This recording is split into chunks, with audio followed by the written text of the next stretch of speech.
चलो बढ़िया, recording start हो गया ना। तो कैसे हो आप सब? बहुत सारे कम बच्चे हैं यार वैसे क्लास में।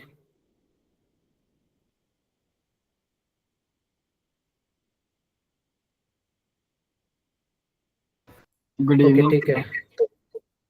हाँ जी, good evening good evening. Last class में क्या कवर अप कर लिया आप लोगों ने? Permutation, combination and binomial. अच्छा, बाइनोमियल तो हो गया था फिर लास्ट में। नो सर, बायनोमियल नहीं बायनोमियल नहीं हुआ हुआ था सर। अच्छा अच्छा, मे बी वो सम अदर डे हम उसको लेक्चर दे देंगे ना, बाइनोमियल का प्लान में ऐड कर देंगे उसको। ठीक है ठीक है। चलो, तो आज का वर्कशीट आ गया था आप लोगों के पास, सीक्वेंसिंग सीरीज का? Yes sir. Yes sir. Hmm, चलो सर तो मैथ्स का रिसेंड कर देना एक बार। यस सॉरी, सर एक बार रिसेंड कर देना। क्या वर्कशीट? Yes sir. हाँ जी कर देंगे वर्कशीट, क्लास के बाद भी कर देंगे, क्लास नोट्स भी कर देंगे, वर्कशीट भी कर देंगे। वैसे ग्रुप पे आ गया था ना, आई थिंक 13 को ही आ गया था इवनिंग में, नाइट को ना। इवन तो आपके पास वो शीट भी होगी ना जहाँ पर हम लोग अपलोड करते हैं वर्कशीट्स और सब, राइट? हाँ, तो कोई प्रॉब्लम नहीं होगी वहाँ पर। फिर भी मैं आपको रीसेंड कर दूंगा एक बार, वन सेकेंड है ना, स्टूडेंट मैनेजर को बोल के वो आपको अपलोड कर देंगे। ठीक है, तो देखो मैथ्स में बेसिकली मैं बताऊँ ना, देखो लास्ट में जब भी हमारी बात हुई थी तब भी मैं जनरली बच्चों को यही बोलता हूँ, यार मैथ्स में ना इतना प्रॉब्लमेटिक है नहीं। Be smart. तुम्हें ना सेलेक्टिव क्वेश्चन ही करने होते हैं एग्जाम में। ठीक है, फिजिक्स केमिस्ट्री तो पूरी दुनिया कर रही है यार, तुम भी करोगे तो कम्युलेटिवली परसेंटाइल आने के चांसेस उतने हाई नहीं रहेंगे, क्योंकि तुम्हें वहां पर 12 13 14 क्वेश्चंस भी करने पड़ सकते हैं 96 97 परसेंटाइल के लिए, एन एन एवरेज। और मैथ्स में अगर कंपेरेटिवली देखोगे ना तो 8 to 10 क्वेश्चन, इवन 10 भी मैंने ज्यादा ही बोले, 8 या 9 क्वेश्चन भी बना लोगे ना, तब भी मैथ्स में 97 प्लस परसेंटाइल आने के चांसेस रहते हैं। तो बी स्मार्ट, ऐसे मत सोचना है कि 4 मार्क्स मैथ्स में आए या 4 मार्क्स फिजिक्स में आए, क्या फर्क पड़ता है सर? फर्क पड़ेगा यार उधर। ठीक है, अभी फर्क पड़ रहा है, पहले नहीं पड़ता था। ठीक है, कम्युलेटिव देखोगे तो परसेंटाइल, और मैथ्स के अगर अच्छे परसेंटाइल रहे ना, तो फिजिक्स केमिस्ट्री के अगर थोड़े से भी डाउन रहेंगे तो वो कवर अप कर देगा, बहुत ज्यादा कवर अप कर देगा एक्चुअली। आप ना बच्चों के रिजल्ट देखा करो, कभी ऑब्जर्व किया करो कि बहुत सारे बच्चे ऐसे हैं जिनमें फिजिक्स केमिस्ट्री में लेस मार्क्स थे, बट मैथ्स में 90 to 93 परसेंटाइल पे है, तो उसके बहुत अच्छे हाइक हुए। इवन दो दे क्वालिफाई, यार क्वालिफाई हो गए डायरेक्टली। ठीक है, फॉर एडवांस एग्जाम के लिए, तो थोड़ा सा देखना, स्मार्ट करना काम। चलो, तो थोड़ा एक स्टार्टिंग में ना थोड़ा सा फटाफट से हम थ्योरी कर लेते हैं, रिकॉल ना फटाफट, ज्यादा नहीं करेंगे, 15 मिनट का मैक्सिमम, 10 से 15 मिनट रिकॉल करेंगे। फिर कुछ सेलेक्टिव क्वेश्चन है जो उनमें करेंगे, और मैं तुम्हें हर एक क्वेश्चन दिखाऊंगा यार, सिंपल अप्रोच है। Sequence series, binomial, permutation combination में आई होप सर नहीं बताए होंगे, मैं ही वही बताता हूँ यार, गैप मेथड हो गया, स्ट्रिंग मेथड हो गया, इवन वर्ड्स वाले प्रॉब्लम हो गए, रैंक वाले क्वेश्चन हो गए। ठीक है, और जैसे वो डिजिट्स वाले आते हैं, उनमें भी जैसे कोई भी नंबर दे दिया उसमें कितने डिविजर्स होते हैं, कितने इवन डिविजर्स और डिविजर्स, ये सारे क्वेश्चन ही बनते हैं मोस्ट ऑफली। सीक्वेंस सीरीज भी स्कोरिंग है, बाइनोमियल भी स्कोरिंग है, स्टैटिस्टिक्स भी स्कोरिंग है, बस ये है कि वो कैलकुलेशन बेस्ड आता है, राइट? वहाँ थोड़ा सा आप ध्यान रखना। चलो, तो फर्स्ट ऑफ ऑल देखो इसमें क्या क्या टॉपिक्स हम कवर करेंगे। सीक्वेंस सीरीज में पता ना क्या क्या चीजें रहती है मोस्ट ऑफली, राइट? मेनली देखो सीक्वेंस सीरीज में अगर तुम्हें टारगेट करना है तो मैं बताता हूँ, एपी जीपी, उसके कंसेप्ट होने चाहिए। एजीपी में आप sum of infinite terms of AGP, इस साल का क्वेश्चन भी आया था एजीपी में, देखा होगा ना, मैं दिखाऊंगा एक जेई का क्वेश्चन में पीवाईक्यूज में लिया है। Sum of infinite terms of AGP आता है, एएम जीएम। ठीक है, मोस्ट प्रोबेबली एएम जीएम, उनको यूज करके रेंज निकालना। ठीक है, सम ऑफ अर्थमेटिक मीन्स कैसे निकालते हैं, सम ऑफ ज्योमेट्रिकल मीन्स कैसे निकालते हैं, बेस्ड ऑन दैट बहुत सारे क्वेश्चंस बनते हैं। End of course sigma notation, थोड़ा बेसिक सिग्मा नोटेशन आना चाहिए ना सॉल्व करने के लिए। 3 4 टाइप के क्वेश्चन आते हैं यार सिग्मा नोटेशन में, वो सिमिलर टाइप के आते हैं, और इस साल भी आया था एक, लाइक सम उसने एसएन दे दिया था आपको और वहां पर 1/TN के सिग्मा लगा दिया, तो सेम काइंड ऑफ क्वेश्चन 2 3 साल पहले भी आया था। ठीक है, चलो तो फटाफट से एपी बता दो यार थोड़ा सा। एपी का सबको स्टोरी पता है, क्या होता है क्या नहीं होता? कॉन्जिगेटिव टर्म्स के बीच का डिफरेंस पता है ना कितना होता है, कांस्टेंट होता है। एपी को हम लिखते कैसे? फर्स्ट नंबर ए, फिर ए प्लस डी, फिर ए प्लस 2 डी, फिर ए प्लस 3 डी, डॉट डॉट करके उसका nth टर्म क्या बनता है भाई एपी का? ए plus n-1d। n-1d। Simple simple चीजें तुम्हें बताना चाहिए, एपी का nth टर्म पता होना चाहिए। ठीक है, एंड अपार्ट फ्रॉम देखे तो इसमें जो मैन फॉर्मूला है वो एपी का nth term, first thing, basic चीजें तुम्हें बताना चाहिए। सम ऑफ एन टर्म्स बहुत इंपॉर्टेंट है, एपी का सम कैसे निकालते हैं ये पता होना चाहिए। और एपी में सिर्फ एन टर्म्स का ही सम पूछा जाता है, इनफाइनाइट टर्म्स का कोई सम का फॉर्मूला नहीं होता ना। कुछ पर्टिकुलर नंबर्स होते हैं, जैसे फर्स्ट 10 टर्म्स के सम बताओ, 20 टर्म्स के सम बताओ, दीज आर दी फॉर्मूलाज है ना। Sn याद होगा formula n/2 2a plus n minus 1 into D, बहुत बार फॉर्मूला देखा है तो ऑफकोर्स याद तो हो ही गया होगा। एंड सेकंड फॉर्मूला इसका ये भी होता है, ये भी तो होता है ना, n/2 Yes, sir. Into last, यहाँ पर a फर्स्ट टर्म है, l किसको रिप्रेजेंट करे, ये आपका लास्ट Last. लास्ट, ठीक है। हाँ, तो ये फॉर्मूला तुम्हें बेसिकली याद होना चाहिए, और ऑफ कोर्स इसमें मोस्टली फॉर्मूले याद भी होंगे एपी के ना। जीपी, जीपी को कैसे लिखते हैं, फर्स्ट टर्म क्या होता है हमारा ए, सेकंड टर्म AR AR. ए, क्योंकि वहां पर हमें कॉन्जुगेट, देखो जीपी में कैसे चलते हैं, रेशियो से मल्टीप्लाई करके आगे बढ़ते हैं। अगर मेरे को वापस से पीछे आना है तो रेशियो से डिवाइड कर दो। एपी में क्या होता है कि हमें आगे कैसे बढ़ना होता है, कॉमन डिफरेंस को ऐड करके। अगर पीछे आना है तो क्या करेंगे एपी में, तो माइनस कर देंगे। माइनस कर देंगे भाई, जैसे एक स्टेप आगे बढ़ रहे हो, आपको पीछे बुलाया तो मैंने एक स्टेप पीछे आ जाओ, ठीक है, तो कॉमन डिफरेंस को सब्ट्रैक्ट कर देना। तो सिमिलर स्टोरी यहाँ पर जीपी के नंबर ऑफ टर्म्स को कैसे रिप्रेजेंट करते हैं, A R square dot dot करके A R to the power n-1। तो फर्स्ट प्रॉब्लम यहाँ पर जो फर्स्ट की पॉइंट बनता है वो क्या बनता है, nth टर्म ऑफ जीपी, वो क्या होता है आपका a into R to the power n-1, right, यही होता है ना। इस क्या आप कोई भी टर्म्स लिख सकते हो, जैसे मैंने पूछा जीपी का सिक्स्थ टर्म क्या होता है, तो वो क्या बनेगा a into R to the power 5, right. Similarly S N के दो फॉर्मूले होते हैं ना इसमें, देखो बहुत सारे बच्चे ये भी याद रखते हैं, a into 1 minus R to the power n upon 1 minus R. बहुत सारे बच्चे सर उसको रिवर्स भी याद रखते हैं, कैसे, a into R to the power n minus 1 upon R minus. क्या ये भी एसएन का फॉर्मूला होता है Yes sir.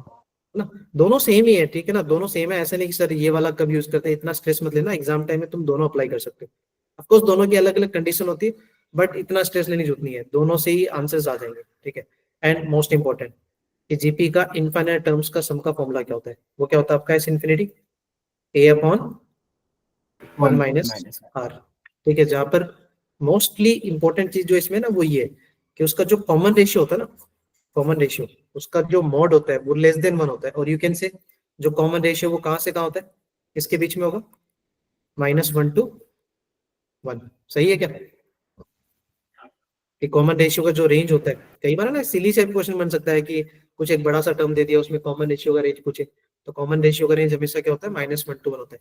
तुम जितने भी क्वेश्चन देखोगे ना पीवाईक्यूज में या वेल प्रैक्टिसिंग, तुम्हें कॉमन रेशियो 1 से बड़ा नहीं मिलेगा, even though in between -1 to 1 ही मिलेगा, ठीक है। क्योंकि 1 से बड़ा हो जाएगा तो यार फिर इनफाइनाइट टर्म्स की जीबी पता ना बढ़ती जाएगी, तो फिर तो ऐड करना पॉसिबल ही नहीं है, ठीक है। एचपी बहुत रेयर क्वेश्चन बनता है, बट एचपी को पता है ना सॉल्व करने के लिए क्या करते हैं जनरली, एपी मान के फिर उसको रिवर्स करके चीजें करते हैं ना मोस्टली, राइट। Yes sir. ठीक है, अच्छा तीन चीजें देखो नोट में ध्यान रखना, तीन चीजें। फर्स्ट थिंग कि भाई अरे इसमें बनते हैं क्वेश्चन कि एबीसी कोई तीन टर्म्स दे देता है, अगर एबीसी तीनों टर्म एपी में तो कंडीशन क्या बनती है, if ABC are in AP Sir 2B equals to A plus C. 2b is equal to a plus C, ठीक है। मोस्ट इंपॉर्टेंट है, कंडीशन आपको ध्यान में रखना है। सेकंड थिंग कि अगर बोल दिया कि उसने ए बी सी जीपी में है फॉर एग्जांपल, तो फिर क्या स्टोरी रहेगा, B square equals to AC. Square is equal to a into C, ये से ठीक है, बन जाते हैं बन जाते हैं। मैं इसमें भी एक क्वेश्चन लिया है, मैंने वर्कशीट भी शेयर की थी, उसमें भी आपने क्वेश्चन देखे होंगे 25 24 में, कैसे तीन एक्सप्रेशन दे दिए, बोल दिया ये एपी में है जीपी में है, तो तुम्हें उनको सॉल्व करने के लिए these are the condition which is very important. और अगर सिमिलरली अगर मैं बोल दूं एचपी में तो क्या होगा, ए बी सी, अगर एचपी में तो 2 by B is equal to 1 by A plus 1 by C. Okay, और you can say B is equal to 2ac divide by a plus B, ये भी चलेगा। देखो बहुत सारे बच्चों को याद नहीं रहता सर, ये मेरे को याद नहीं होती कंडीशन, कोई बात नहीं यार, ए बी सी अगर एचपी में है ना तो तुम उसको रिवर्स कर दो। रिवर्स का मतलब क्या हो जाएगा, 1/a 1/b 1/c, वो किस में बनेगा फिर, क्या फॉर्म करेगा, एपी, राइट।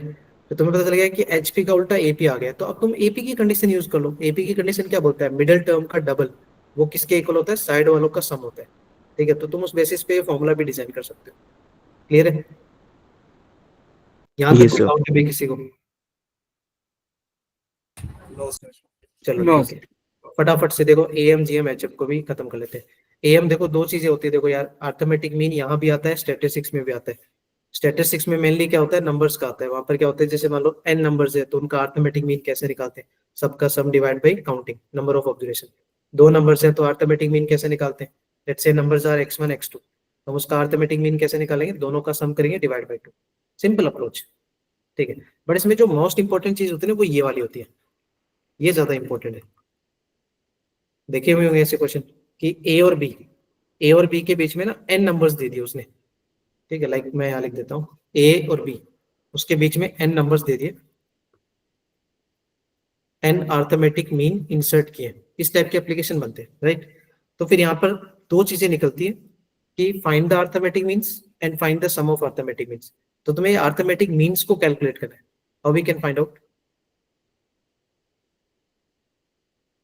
उसके लिए इंपॉर्टेंट क्या है। अच्छा एक बात तो ये किसको फॉर्म करता है, किसको फॉर्म करेगा ये कंप्लीट, AP. एपी को फॉर्म करेगा ना, एपी को फॉर्म करेगा, क्योंकि first Yes, number sir. A है, Yes, sir. Last number B है, उसके बीच में ना एन अर्थमेटिक मीन इंसर्ट करे, तो ये कंप्लीट पैकेज क्या हो जाएगा हमारा, एपी को फॉर्म करेगा, ठीक है। अब यार एपी में पता है, तुम्हें पता है फर्स्ट नंबर मैंने ए दे दिया, अगर मैं सम हाउ यहाँ पर कॉमन डिफरेंस निकाल लूं, अगर यहाँ पर मैं कॉमन डिफरेंस अगर फाइंड आउट कर लूं तो क्या दिक्कत है, मैं कंटिन्यूसली उसको ऐड करता जाऊंगा और एपी बन जाएगा हमारा, कंप्लीट एपी नहीं बन जाएगा, A1 A2 A3 सारा कुछ मिलेगा, राइट। तो कॉमन डिफरेंस निकालने का तरीका क्या होता है यहाँ पर, कॉमन डिफरेंस निकालने का तरीका क्या होता है, एनीवन, फटाफट बताओ। सर nth टर्म लिख लो। हाँ हर्ष क्या लिखेंगे, nth टर्म। अच्छा फिर क्या लिखूं मैं nth term, b equals to a plus n plus 2 minus 1 into D, जो कि आप d निकालोगे ऐसे। बट अगर मान ले इतना सब डायरेक्ट डायरेक्ट याद नहीं किया फॉर्मूला, सर b माइनस ए बाय n प्लस 1 फॉर्मूला होता है, और निकालते हैं हम लोग a और a के बीच में डिफरेंस d होता है, a और a2 के बीच में डिफरेंस 2d होता है। ऐसे ही सिमिलरली a और b के बीच में जो डिफरेंस होता है वो n प्लस 1d होता है। तो b minus a is equal to n plus 1 into D हो जाता है। सो जिस ठीक। वजह से हम लोग d की वैल्यू फाइंड कर लेते हैं। ओके ओके, दोनों ही चीज सेम है, हर्ष आपका भी सही है, वर्षिता आपका भी सही है, देखो दोनों चीज सेम है, बट आप डायरेक्टली फॉर्मूले भी याद रख सकते हो कि b माइनस ए अपॉन एन प्लस 1, ये ऑफकोर्स वहीं से आता है। देखो अगर ये फर्स्ट नंबर ए है तो A1 क्या हो जाएगा हमारा a प्लस डी, राइट। ये A2 क्या हो जाएगा a प्लस 2d, तो ऐसे डॉट डॉट डॉट करके देखोगे तो an क्या बन जाएगा a plus N D, right. तो फिर b क्या बनेगा a plus N plus 1 into D, तो वहीं से आता है यार, डेरिवेशन वहीं से आता है। और यू कैन से ऐसे भी याद रख सकते हो उसको, last term minus first term, B मतलब लास्ट टर्म नहीं है क्या, और ए मतलब क्या फर्स्ट टर्म, और डिवाइड में n प्लस 1। अच्छा यहाँ पर n किसको रिप्रेजेंट करता है, number of terms. Sure Harsh, Number of arithmetic mean. हाँ नंबर ऑफ टर्म्स थोड़ी होते हैं यहाँ पर, नंबर ऑफ अर्थमेटिक मीन्स, जितने हमने अर्थमेटिक मीन इंसर्ट किए उनकी काउंटिंग होती है। नंबर ऑफ टर्म्स तो टोटल बहुत कुछ अलग है यार, यहाँ टोटल नंबर ऑफ टर्म्स कितने हैं n प्लस 2 है, नंबर ऑफ टर्म्स नहीं होते, जितने अर्थमेटिक तो मीन फिर हमने इंसर्ट किए nth वो। टर्म लिखेंगे, जब हम लिखेंगे tn टर्म तो उसमें जो n होगा वो तो टोटल नंबर ऑफ टर्म्स ही होता है ना। वहां होता है यार, लेकिन यहाँ पर जो देख, वो फॉर्मूला अलग चीज है, ये फॉर्मूला अलग चीज है, ठीक है। वो तो लिख रहा है वो डेरिवेशन को लिख रहा है, तो या तो वो डेरिवेशन लिख फिर, या फिर ये याद रख, दोनों में से एक चीज याद रख, ठीक है सर। ठीक है। Number of arithmetic mean. अच्छा इसमें सेकंड जो एप्लीकेशन बनता है, जो इंपॉर्टेंट बनता है, वो क्या बनता है, सम ऑफ अर्थमेटिक मीन। ये जितने भी अर्थमेटिक मीन्स है ना, इनका सम कैसे निकालते हैं, कैसे निकालते हैं, फाइंड आउट करते हैं भाई, A1 plus A2 plus A3 dot dot करके an, फटाफट से बता दो क्या होता है फॉर्मूला इसका, n into arithmetic mean of A and B, क्या याद है किसी को, n into arithmetic mean of A and B, है ना। अरे वहीं से आता है, जैसे A1 A2 A3 सबको कैलकुलेट करना है, या तो उनको ऐड कर दो, ये एक वन ऑफ द मेथड है, बट उसमें टाइम टेकिंग है क्योंकि आपको A1 A2 A3 सब निकालना पड़ेगा, नो नीड यार। दूसरा होता है जो डेरिवेशन से आता है, ये formula n into arithmetic mean of A and B। आपको इस क्वेश्चन में A भी मिलेगा, आपको B भी मिलेगा, फर्स्ट और लास्ट नंबर मिलेगा क्वेश्चन में ना, these two datas are given, ये दोनों डेटा आपको मिलेंगे, बस उनको यूज करके आपको निकालना होता है। ये होता है n नंबर्स, जो n अर्थमेटिक मीन है ना, हमने इंसर्ट किए between A and B। Similarly ये जीएम में भी आता है। पहली बात तो जीएम में नंबर्स कैसे निकालते हैं, geometrical mean for two numbers, अगर मान लो कोई दो नंबर है A एंड B और हमें ज्योमेट्रिकल मीन निकालना, तो कैसे निकालेंगे, जीएम ऑफ टू नंबर्स,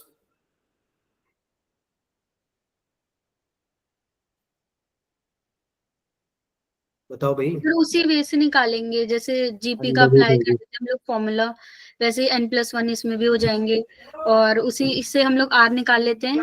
एक minute Harshita, what are you, मैं क्या बोल रहा हूँ कि दो नंबर्स दिए ए एंड बी, आपको ज्योमेट्रिकल मीन निकालना है। सर रूट मैंने अंडर आपसे रूट ये नहीं पूछा कि there are N geometrical mean between A and B. AC।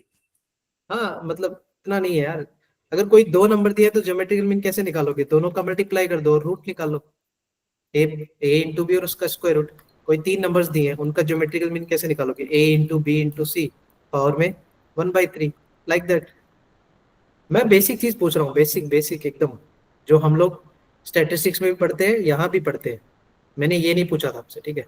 अगर मैं आपकी ये पूछूं ना कि ए एंड बी, इसके बीच में हमें एन ज्योमेट्रिकल मीन इंसर्ट किए, G1 G2 G3 ऐसे डॉट डॉट डॉट डॉट करके Gn, N geometrical mean insert किए, तो उनको फाइंड आउट कैसे करते हैं? सेम स्टोरी ये कंप्लीट किसको बनाता है? जीपी को फॉर्म करता है, राइट? जैसे वो एपी को फॉर्म करता है, यहाँ ये जीपी को फॉर्म करेगा।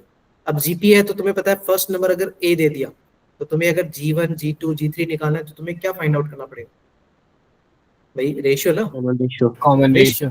हाँ, तो अगर फर्स्ट नंबर ए है, इसको अगर मैं रेशियो से मल्टीप्लाई कर दूं तो ए आर, मतलब G1 की वैल्यू कितनी होगी? ए आर होगी। तो मोस्ट इंपॉर्टेंट है रेशियो निकालना। G2 क्या बन जाएगा? ए आर स्क्वायर। G3 क्या बनेगा? A R cube. ऐसे डॉट डॉट लास्ट बनेगा। तो यहाँ इंपॉर्टेंट है रेशियो निकालना। फर्स्ट जो इसके पहले जो मैंने पढ़ाया था, वहां इंपॉर्टेंट क्या था? कॉमन डिफरेंस फाइंड आउट करना। अच्छा, तो जैसे कॉमन डिफरेंस निकालते हैं, वैसे यहाँ पर कॉमन रेशियो कैसे निकालते हैं? कॉमन रेशियो निकालने का formula B/A whole power 1/1 n+1। हाँ बढ़िया। तो बी अपॉन ए मतलब last number upon first number, power में क्या होता है? 1/n+1। This is the way to find out the common ratio, right? जैसे वहां पर हम कॉमन डिफरेंस कैसे निकालते हैं? Last number minus first number divide में n+1। हर सेम अप्रोच। यहाँ पर जो n होता है, ध्यान रखना, वो क्या होता है? Number of geometrical means. जितने हमने ज्योमेट्रिकल मीन इंसर्ट किए उनकी काउंटिंग, ना कि टोटल काउंटिंग। एक्चुअली तुमसे कोई पूछे टोटल नंबर ऑफ टर्म्स कितने हैं, तो n+2 हो गए, वो अलग स्टोरी है, ठीक है? मोस्ट इंपॉर्टेंट चीज है यार कॉमन रेशियो निकालना। और इसमें जो सेकंड की पॉइंट बनता है वो क्या बनता है? Product of geometrical means. Anyone? Geometrical means का प्रोडक्ट क्या आएगा? n, सॉरी, क्या आएगा? फिर से बताओ। G की पावर n। जी की पावर n? नहीं, प्रोडक्ट ऑफ ज्योमेट्रिकल मीन, जैसे हमने सम ऑफ अर्थमेटिक मीन्स निकाला था ना, A1 + A2 + A3, वैसे ही यहाँ पर A G1 into into, B की पावर 1/n। सॉरी फिर से बोलो, क्या कह रहे हो? सर A into B की होल पावर 1/n। ओके, ठीक है। तो यहाँ देखो ये चलता है geometrical mean of A and B, ठीक है? उसकी पावर n होता है। समझ में आया इसका मतलब? सर n/2 ज्योमेट्रिकल होता है शायद से। क्या होता है? n/2। तो ये हो गया ना, geometrical mean of A and B का मतलब क्या हुआ? रूट ए इंटू बी ना। Okay. Geometrical mean of A and B का मतलब क्या हो गया? √A इंटू बी, उसकी पावर n। तो अगर आप इसको सिंप्लीफाई करोगे तो वही तो आंसर आएगा ना आप वाला, a इंटू बी की पावर n/2। समझ में आया? मतलब आप इसको एज ए थ्योरेटिकल याद रखो। जैसे वहां पर क्या होता है? n times arithmetic mean of A and B. आप नोटिस करो, देखो यहाँ मैंने लिखा था n times arithmetic mean of A and B, ठीक है? फिर ये जब जीएम की बात करते हैं ना, तो यहाँ एम की जगह जीएम आ जाएगा, और ये जो एन है ना, इसको पावर में भेज दो, पावर में। अगर ऐसे ही आप लॉजिक बना के याद रखना चाहते हो तो फिर देखो स्टोरी क्या बनी। जियोमेट्रिकल मीन एम को जीएम से रिप्लेस कर दिया, geometrical mean of A and B, और पावर में वो जो बाहर एन था ना, वो पावर में चला गया। और geometrical mean of two numbers तो क्या लिखते हैं? रूट में a इंटू बी ना, राइट? Yes sir. मेरे यहाँ तक भाई सबको? Yes sir. Yes, sir.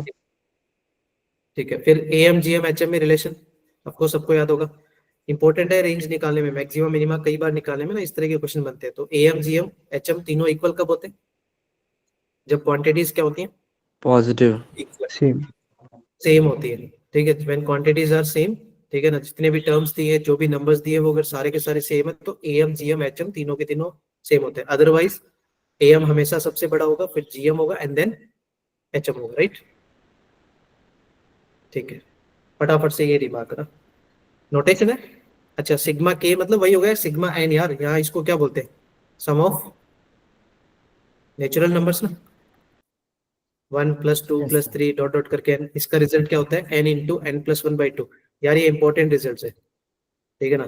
तीनों रिजल्ट है बेसिक से, बट इंपॉर्टेंट है। कई बार है ना ये बेसिक से रिजल्ट ही याद नहीं होते बच्चों को, ठीक है? बेसिक चीजें याद रखना।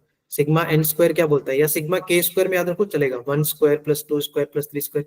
इसकी वैल्यू हमेशा क्या होती है? n into n + 1 into 2n + 1 divide by 6, right?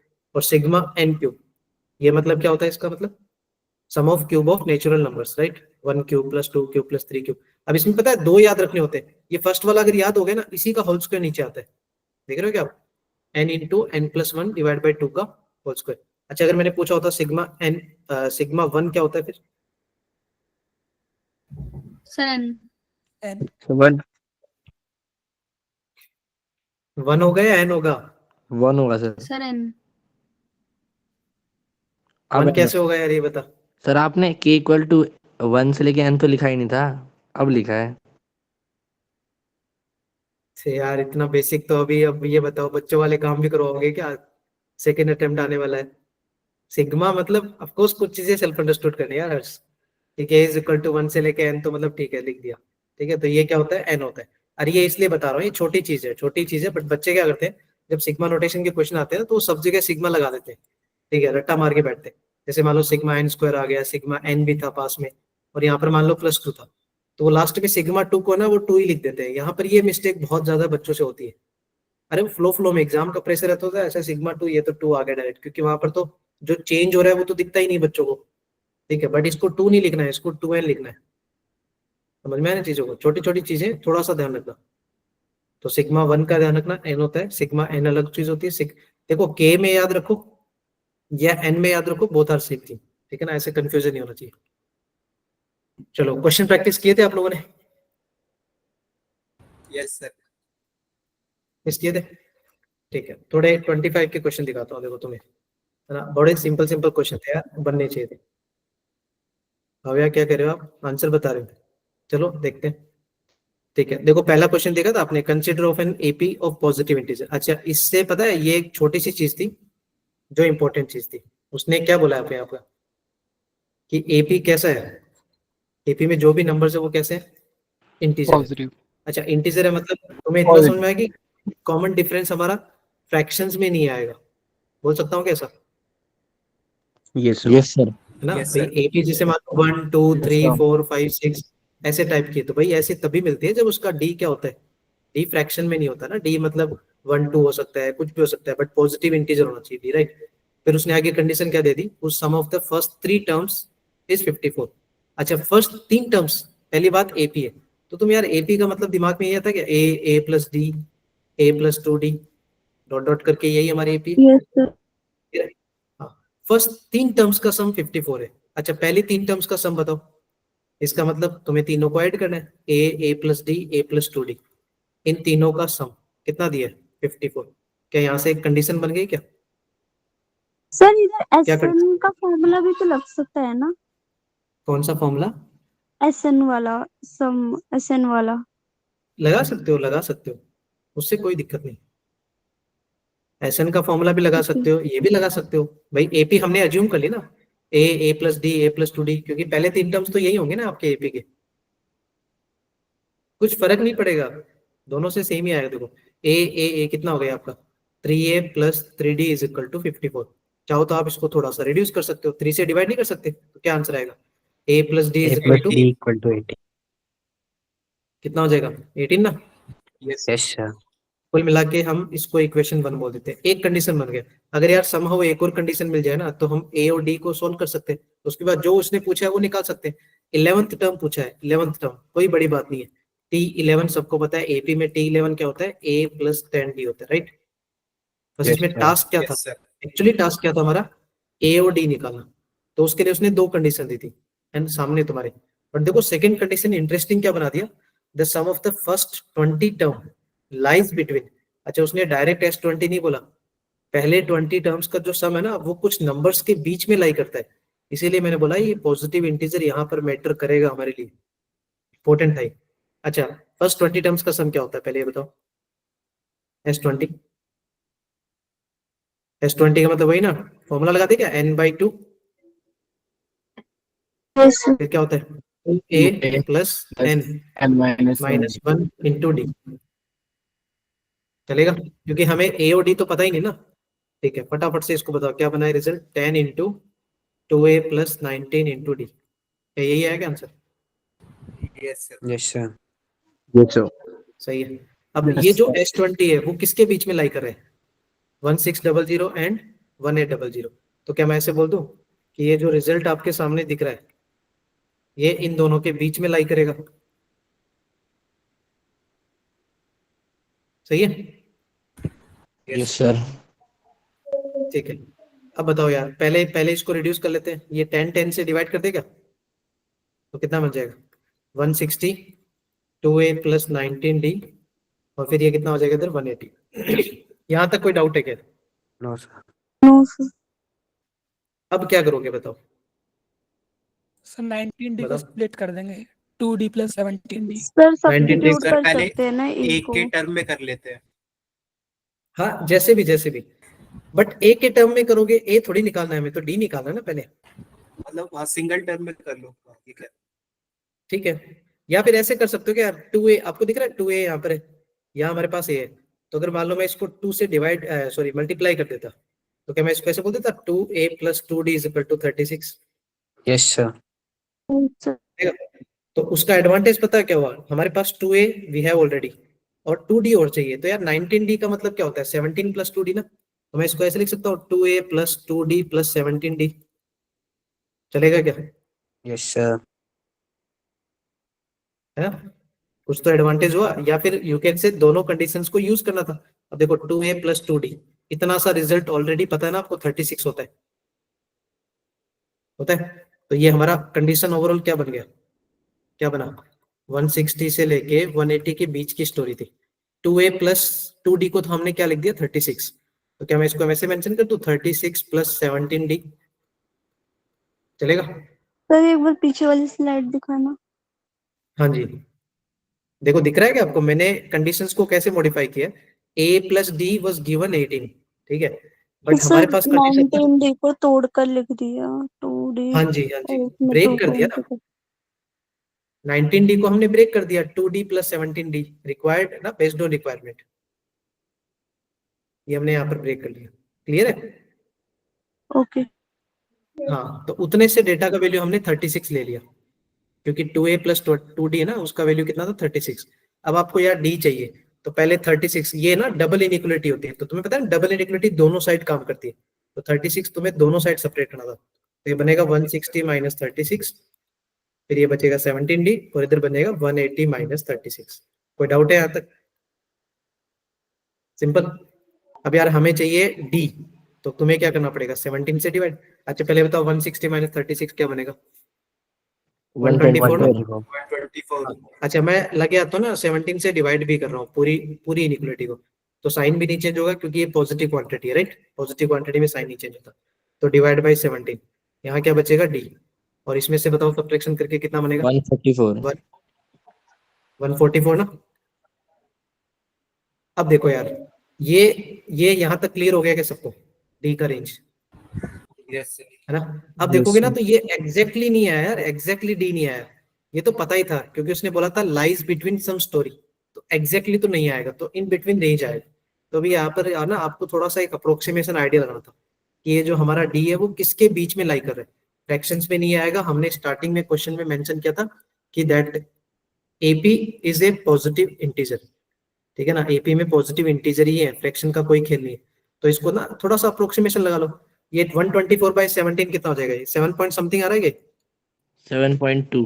है ना, 7 पॉइंट समथिंग, मान लो 2 मान लो 3 मान लो, थोड़ा बहुत आइडिया लग रहा था। और ये 144 बाई 8 17 क्या आएगा, 8 क्या ये पॉइंट 8 पॉइंट समथिंग आएगा, Yes sir. है ना, 8 पॉइंट समथिंग। तो यार 7 पॉइंट समथिंग और 8 पॉइंट समथिंग के बीच में कुछ इंटीजर है, 8. 8 है, तो वी हैव डी, है ना, डी का वैल्यू आ गया 8। अब यार आपके पास पता है डी आ गया तो ए आने का जुगाड़ भी हो गया। देखो ए आने का जुगाड़ कैसे है, यहाँ से निकाल लो इस कंडीशन से, क्लियर है? तो कितना आएगा जब डी का वैल्यू 8 है तो ए कितना हो गया फिर हमारा? ये तो बेसिक चीज है 10 10। ए आ गया, सर। डी आ गया, अब उसने जो पूछा वो आ जाएगा। हाँ जी, कोई कुछ कह रहा है? नो क्लियर हुआ ए और डी आने के बाद? तो T11 क्या है Yes, फिर? sir. T11 आ गया अपना? Yes, sir. कितना आएगा? T11 का मतलब a प्लस 10d, तो आंसर कितना हो जाएगा? 10 प्लस 90. 80, तो कुल मिला के स्टोरी 90। इसमें ऐसा कुछ था क्या यार कि जो एग्जाम में ना बने तुमसे? बस इसमें एक ही टास्क था। बच्चे फंसते कहाँ पर? ये डबल इनइक्वालिटी को सॉल्व करने में फंस जाते। जैसे यहाँ पर थोड़ा सा यहाँ फंस जाते कि यार ये ए और डी में रिलेशन है, ये ए प्लस डी में है, तो हम उसको 2a कैसे कन्वर्ट करें? डबल कर दो यार। क्या कुल मिला के ऐसे बोलूं तो दो, जब भी दो कंडीशन मिले ना, किसी एक को एलिमिनेट किया करो और ट्राई यही किया करो जो हमें चाहिए होता है ना उसको एलिमिनेट करो। जैसे ए और डी में आपको डी चाहिए तो आप ए को एलिमिनेट करो। आपके पास ये भी एक तरीका था कि यहाँ से ए इज इक्वल टू क्या निकालते? 18 माइनस डी। सही था क्या? Yes, sir. तो आप उस ए को भी ना उठा के यहाँ सब्स्टिट्यूट करते ना, वो भी एक वन ऑफ द मेथड था। फर्क नहीं पड़ेगा, आंसर दोनों से सेम आएगा। आइदर आप स्मार्ट वर्क करो या फिर कैलकुलेशन वाला मेथड करो, ठीक है? एंड डुएबल था, इजीली बनना चाहिए था यार, जिसके भी शिफ्ट में आया था ना, इजी था ना स्कोरिंग। चलो ये क्वेश्चन, ये यार देखो ये 25 का क्वेश्चन है। टू बी ऑनेस्ट बताओ ना, मतलब मेरे को 8वां साल हो रहा है पढ़ाने को, ठीक है ना? मैं 4-5 साल से बच्चों को ये इस टाइप के क्वेश्चन करा रहा हूँ क्लास में। जो यहाँ से पहले जो बच्चे मेरे से ऑफलाइन पढ़ते थे ना, मैं उनको हमेशा कराता था कि एक TN वाला क्वेश्चन कराता था, 1 करके वो हमेशा पूछता है, या फिर आपसे सिग्मा TN दे देगा और फिर उसको 1/TR करके, ये इसमें एक क्वेश्चन भी है जो मैंने मेंशन किया है, वो भी दिखाऊंगा तुम्हें। उस टाइप के same kind of question sigma notation में बनते हैं। करना कैसे था देखो, उसने आपको an दिया है 4 टाइम्स an, तो यहाँ से सबसे पहले an निकालो। an क्या लिख दूं मैं? n² + 5n + 6 divide by 4। Correct है यहाँ तक? ठीक है, an आ गया ना 4 से, अरे ये 4 से डिवाइड कर दिया, ठीक है? अच्छा, अब सोचो उसने पूछा है Sn का वैल्यू दिया है sigma, that is okay, 1/ak। अब यार आप सोचो आपके पास an है, तो ak कैसे निकालोगे? रिप्लेस कर देगा इसको? Yes, sir. Yes sir. ठीक है, ये रिप्लेसमेंट पॉलिसी है यार। इसको आप ना रिप्लेस ना भी करते ना, तो आप दिमाग में ना ये जो जहां जहां के लिखा है आप n अज्यूम करके भी कर सकते थे, n = 1 से लेके n तक। अगर इन केस किसी को लगे नहीं मेरे को प्रैक्टिस सर मैंने n में की है, एग्जाम में की, अरे एग्जाम में k में आ सकता है, j में आ सकता है, i में आ सकते हैं, चेंजेस आर देयर। वो चेंजेस रहेंगे बट आपको थोड़ा समझना पड़ेगा। ये हमारा ak आ गया। अब सोचो उसने पूछा है 1/ak, 1/ak का सिग्मा लगाना है, तो आप 1/ak निकालो। 1/ak मतलब रिवर्स हो जाएगा क्या? Yes, sir. क्या लिख दो? 4/k² + 5k + 6। कोई डाउट यहाँ तक? No, sir. No, sir. देखो ये सब चीजें क्यों कर रहा हूँ, क्योंकि हमें पहले Sn की वैल्यू निकालनी है। क्वेश्चन में ये अगर Sn मिल गया ना, तो आपको पूछा क्या है? 507 टाइम्स। ये NCR का कोई फॉर्मूला नहीं है कि 507s, ये कौन सा फॉर्मूला है? ये कुछ भी नहीं था, ये ऐसे था 507 × S 2025 का रिजल्ट बताओ। This was the question asked. अब यार S 2025 तो तब आएगा जब Sn का वैल्यू पता हो। ये Sn का मतलब वही हो गया कि पहले 2025 टर्म्स का सम बताना है, तो उसके लिए आपको Sn का फॉर्मूला डिजाइन होना चाहिए। एक बार आपके पास फॉर्मूला n है तो आप n की जगह, उसने पूछा है 2025 तो n की जगह 2025 रिप्लेस कर दो। उसने पूछा है S20 बताओ तो आप 20 रिप्लेस कर दो। वो लास्ट में एक रिप्लेसमेंट पॉलिसी है, ठीक है? बट बिफोर दैट हमें इसको क्रैक करना है सिग्मा को। कैसे क्रैक करोगे? देखो Sn उसने पूछा था सिग्मा k = 1 से लेके n तक 1/ak। We have already 1/ak, मैं उसको रिप्लेस कर रहा हूँ, तो Sn हमारा क्या बन गया? 1 से लेके n तक 1/ak। अच्छा 1/ak की वैल्यू तो पता है ना ऑलरेडी, कितनी है? 4/k² + 5k + 6। अब देखो यहाँ बच्चे गलती क्या करते हैं, अब जनरली उनको रट्टा मार के रखते हैं यार कि वो सिग्मा जो होता है ना वो सबको चिपका दो, ठीक है? तो वो ईच टर्म को सिग्मा दे देते हैं, जैसे यहाँ पर sigma k², sigma 5k, sigma 6k। भाई ऐसे नहीं होता वो, क्योंकि ये डिनोमिनेटर में है, पहली बात, ठीक है? वो कब होता है यार मल्टीप्लाई वाला? सर न्यूमरेटर में सर होता है जब ऊपर हाँ, होते हैं ये जब स्टोरी होती है उल्टी होती ना, अगर उल्टा होता कि ऊपर k² + 5k + 6 को होता, तब हम सबके सिग्मा लगा देते, दैट इज डिफरेंट थिंग। अब ये डिनोमिनेटर में, तो यार एक बात फिक्स कर लेना, जब भी डिनोमिनेटर में कुछ लीनियर आ जाए, क्वाड्रेटिक आ जाए, क्यूबिक आ जाए, कुछ भी आ जाए, पहले दिमाग में प्रायोरिटी रखनी है अपने को फैक्टराइजेशन करने की, क्योंकि जब तक फैक्टर्स नहीं आएंगे हम उसके सिग्मा को आगे स्प्लिट अप करके सॉल्व नहीं कर पाएंगे। फैक्टर्स आएंगे तो डिपेंड करता है कि 2 फैक्टर आए या 3 फैक्टर आए। मैं तुम्हें चारों पांचों फैक्टर का भी बता दूंगा, अगर 5 फैक्टर आएंगे तब भी कैसे करेंगे। ठीक है, तुम्हें पहले करना था फैक्टर्स, डिनोमिनेटर के टुकड़े, तो फटाफट से टुकड़े बता दो, क्या लिख दूं? k plus 2 k plus 3 4 का कुछ काम नहीं है, तुम 4 को बाहर दिमाग में मल्टीप्लाई करके भी चलोगे तब भी चलेगा। हाँ, क्या है factor? a plus 2 k plus 2 into k plus 3 a plus 2। शायद ये हजारों बार आता है क्वाड्रेटिक, है ना? 12th तक इतनी बार आता है कि मतलब बच्चे रट्टे मार लेते हैं इसको। ठीक है, k plus 2 k plus 3। अब भाई डिनोमिनेटर फैक्टर आ गए, तो ये कौन सा केस है कि जब डिनोमिनेटर में 2 फैक्टर्स आते हैं पहली बार। तो तुम याद रखना, जैसे मैं बताता हूँ कि दो डिनोमिनेटर में अगर 2 फैक्टर आ गए, मान लो एक a आ गया एक b आ गया, तो आपको उसको रिप्लेस, इसको एडजस्टमेंट कैसे करते हैं? 1 अपॉन छोटा फैक्टर, जो छोटा फैक्टर है, फिर -1 अपॉन बड़ा फैक्टर, ऐसे करते हैं। पहले छोटा फैक्टर आएगा फिर बड़ा फैक्टर आएगा। ठीक है, अब उसमें चेंजेस क्या होते हैं कि मेक श्योर आपने स्प्लिटिंग कर दी। ये इंटीग्रेशन में भी काम आता है। इंटीग्रेशन में पढ़ा है आपने उन्हें? Yes sir. यस सर, क्या पढ़ा है? अपर सर लिमिट ये ऐसे स्प्लिट करना आता है। अरे क्या बोलते हैं, ये कहाँ आता है स्प्लिटिंग करना? ऐसा कौन से वाले टाइप में आ जाता है ऐसा? Sir infinite series. Partial fraction. Partial fraction में मिलता है ये, पार्शियल फ्रैक्शन में क्योंकि वहां पर है ना ए और बी निकालने का जुगाड़ होता है एक, है ना? हम इंडेफिनेट में ही पढ़ेंगे, मैं तुम्हें उसमें भी एक शॉर्टेस्ट तरीका बताऊंगा जहां पर ए और बी निकालते हैं। ठीक है, जो बच्चों ने पढ़ा है मे भी उनको मैंने बताया भी था एक तरीका, स्मार्ट तरीका ए और बी निकालने का। वहां पर है ना ये आपको ए और बी सब मिलता है। बड़े स्प्लिटिंग का याद रखना, 2 फैक्टर होते हैं तो 1 अपॉन छोटा फैक्टर -1 अपॉन बड़ा फैक्टर, बट मेक श्योर कि आप उसको क्रॉस मल्टीप्लाई करके बैलेंस जरूर कर लेना। क्यों? क्योंकि हमने अपने अकॉर्डिंग से 1 अपॉन छोटा -1 अपॉन बड़ा कर दिया, लेकिन कई बार है ना बैलेंस करके देख लेना, क्या पता न्यूमरेटर में कुछ एक्स्ट्रा बन जाए। ठीक है ना, अगर कुछ एक्स्ट्रा बन जाएगा ना तो उसको कैसे कैसे बैलेंस करेंगे हम? डिवाइड कर देंगे सर नीचे। हाँ, डिवाइड कर देंगे। मतलब अगर मान लो न्यूमरेटर में 2 आ गया एंड इट वाज 1, तो भाई 1 को 2 तो नहीं बना सकते, हम एक्स्ट्रा नहीं दे रहे यार, हम इसको मेकअप वेकअप कर रहे हैं, सिर्फ इसका स्ट्रक्चर चेंज कर रहे हैं, कुछ एक्स्ट्रा नहीं दे सकते। तो थोड़ा उसको बैलेंस कर लो। 2 है तो मल्टीप्लाई बाय 1/2 कर दो, 3 आ गया तो मल्टीप्लाई बाय 1/3 कर दो। समझ गए? अगर इनकेस 3 फैक्टर आ गए, ठीक है, ABC, तो उसका तरीका पता है क्या होता है? 1 अपॉन पहले 2 फैक्टर, फिर -1 अपॉन नेक्स्ट के 2 फैक्टर, ऐसे ब्रेक करना। समझ में आया? पहले 2 फैक्टर फिर अगले 2 टुकड़े। स्टिल मेक श्योर कि आप क्रॉस मल्टीप्लाई करके बैलेंस जरूर चेक करना। बैलेंस चेक करने वाला आपका पार्ट है। अगर मान लो 4 फैक्टर आ गए, क्वेश्चन बनते हैं इसमें, अगर 4 फैक्टर बन गए तब भी कोई दिक्कत नहीं। तुम्हें पहले क्या करना है? पहले 3 फैक्टर, ठीक है, फिर माइनस में नेक्स्ट 3 फैक्टर BCD, ऐसे, बट स्टिल क्रॉस मल्टीप्लाई करके बैलेंस जरूर चेक कर लेना। समझ में आया मैंने क्या बोला? Yes sir. समझिए, ये फिक्स है, फिक्स पैटर्न है यार ये। बट ये तुम्हें ना ज्यादातर 2 या 3 में दिखेगा, 4 और 5 में ना बहुत रेयर आता है। एक सिग्मा नोटेशन के 1-2 क्वेश्चन है पुराने PYQs में जहां पर बनते थे, बट स्टिल 2 या 3 का तो तुम्हें आना चाहिए, हाईली इंपॉर्टेंट है। अब तुम सोचो 2 फैक्टर थे हमारे पास, अब सोचो यार k+2 और k+3 में छोटा फैक्टर कौन है? k plus 2। a plus 2 question पे आता हूँ ना, वापस से क्वेश्चन पे आते हैं।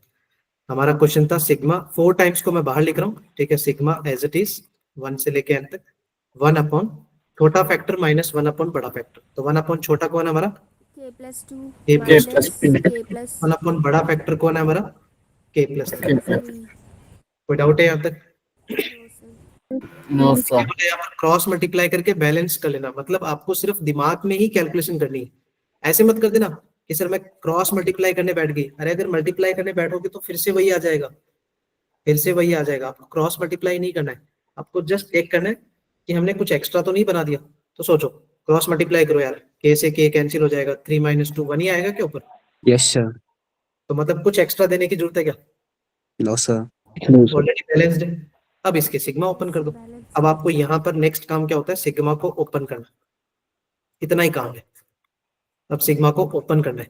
ओपन करने का मतलब यहाँ पर क्रॉस वो सब्ट्रैक्ट होने लग जाएंगे, मतलब क्रॉस कैंसिल होने लग जाएंगे। देखो रखो, k की जगह 1 रख लो, पहले 4 टाइम्स एज इट इज रहेगा, पहले k की जगह 1 रखो, क्या बनेगा रिजल्ट?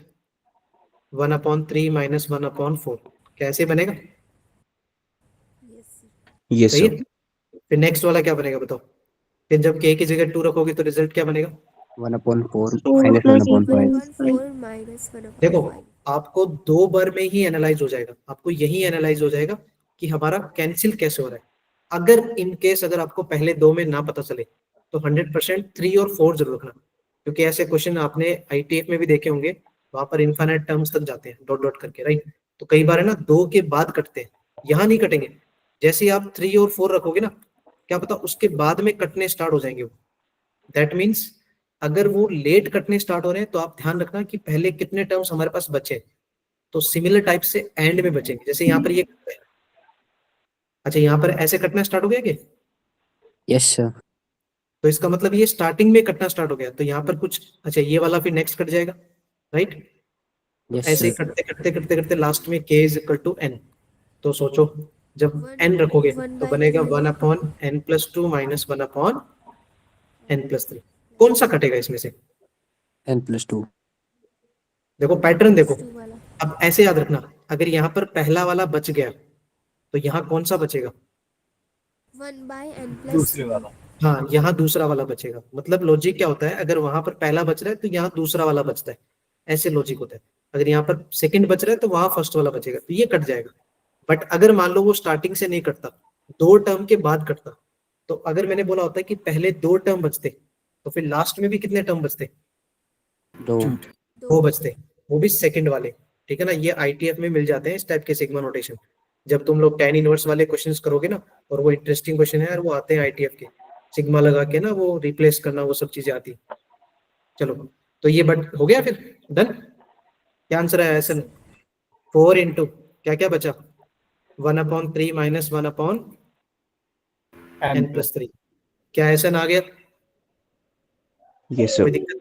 थोड़ा सा चाहो तो आप इसको सिंप्लीफाई कर लो, 4 इंटू क्रॉस मल्टीप्लाई करो n+3 माइनस 3, कितना बचा? n/n+3 into 3। क्या यहाँ तक डाउट है किसी को? No, sir. क्लियर है? No sir. अच्छा, उसने पूछा क्या था आपसे? पूछा क्या था? S 2025 बताओ। तो क्या तुम यहाँ पर n की जगह 2025 नहीं पुट कर सकते? कर सकते हो? जैसे ही n की जगह 2025 पुट करोगे आपको मिलेगा S 2025। उसको लास्ट काम क्या था, किससे मल्टीप्लाई करना था? 507 से। ठीक है ना, वो एक कैलकुलेशन क्वेश्चन था। ये ध्यान रखना है यार, 2 फैक्टर हो या 3 फैक्टर हो, ये तरीका याद रखना, लॉजिक। ठीक है, बट इसका ना मेक श्योर कि तुम लोग क्रॉस मल्टीप्लाई करके बैलेंस जरूर चेक करें। बैलेंस नहीं चेक करोगे तो क्वेश्चन में गड़बड़ हो सकती है। ठीक है, कोई डाउट? No, sir. ठीक है, चलो ये वाला क्वेश्चन तो आई होप बना लिया होगा।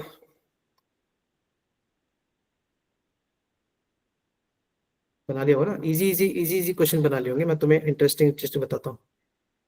जैसे ये वाला, क्या किया इसमें? बन गया? चलो बढ़िया, कुछ बच्चों का बन गया होगा। देखो TR किसको रिप्रेजेंट करता है? अर्थ टर्म ऑफ AP, मतलब अर्थ टर्म ऑफ AP है। ठीक है, सम m के लिए TM दे दिया। अच्छा, TM का मतलब कैसे निकालेंगे? जैसे TN निकालते हैं ना, A+n-1 इंटू डी, वैसे ही आप TM निकाल लो यार, क्या दिक्कत है? क्या लिखूं मैं इसको? A+m-1 इंटू डी, क्या यही है क्या अपना?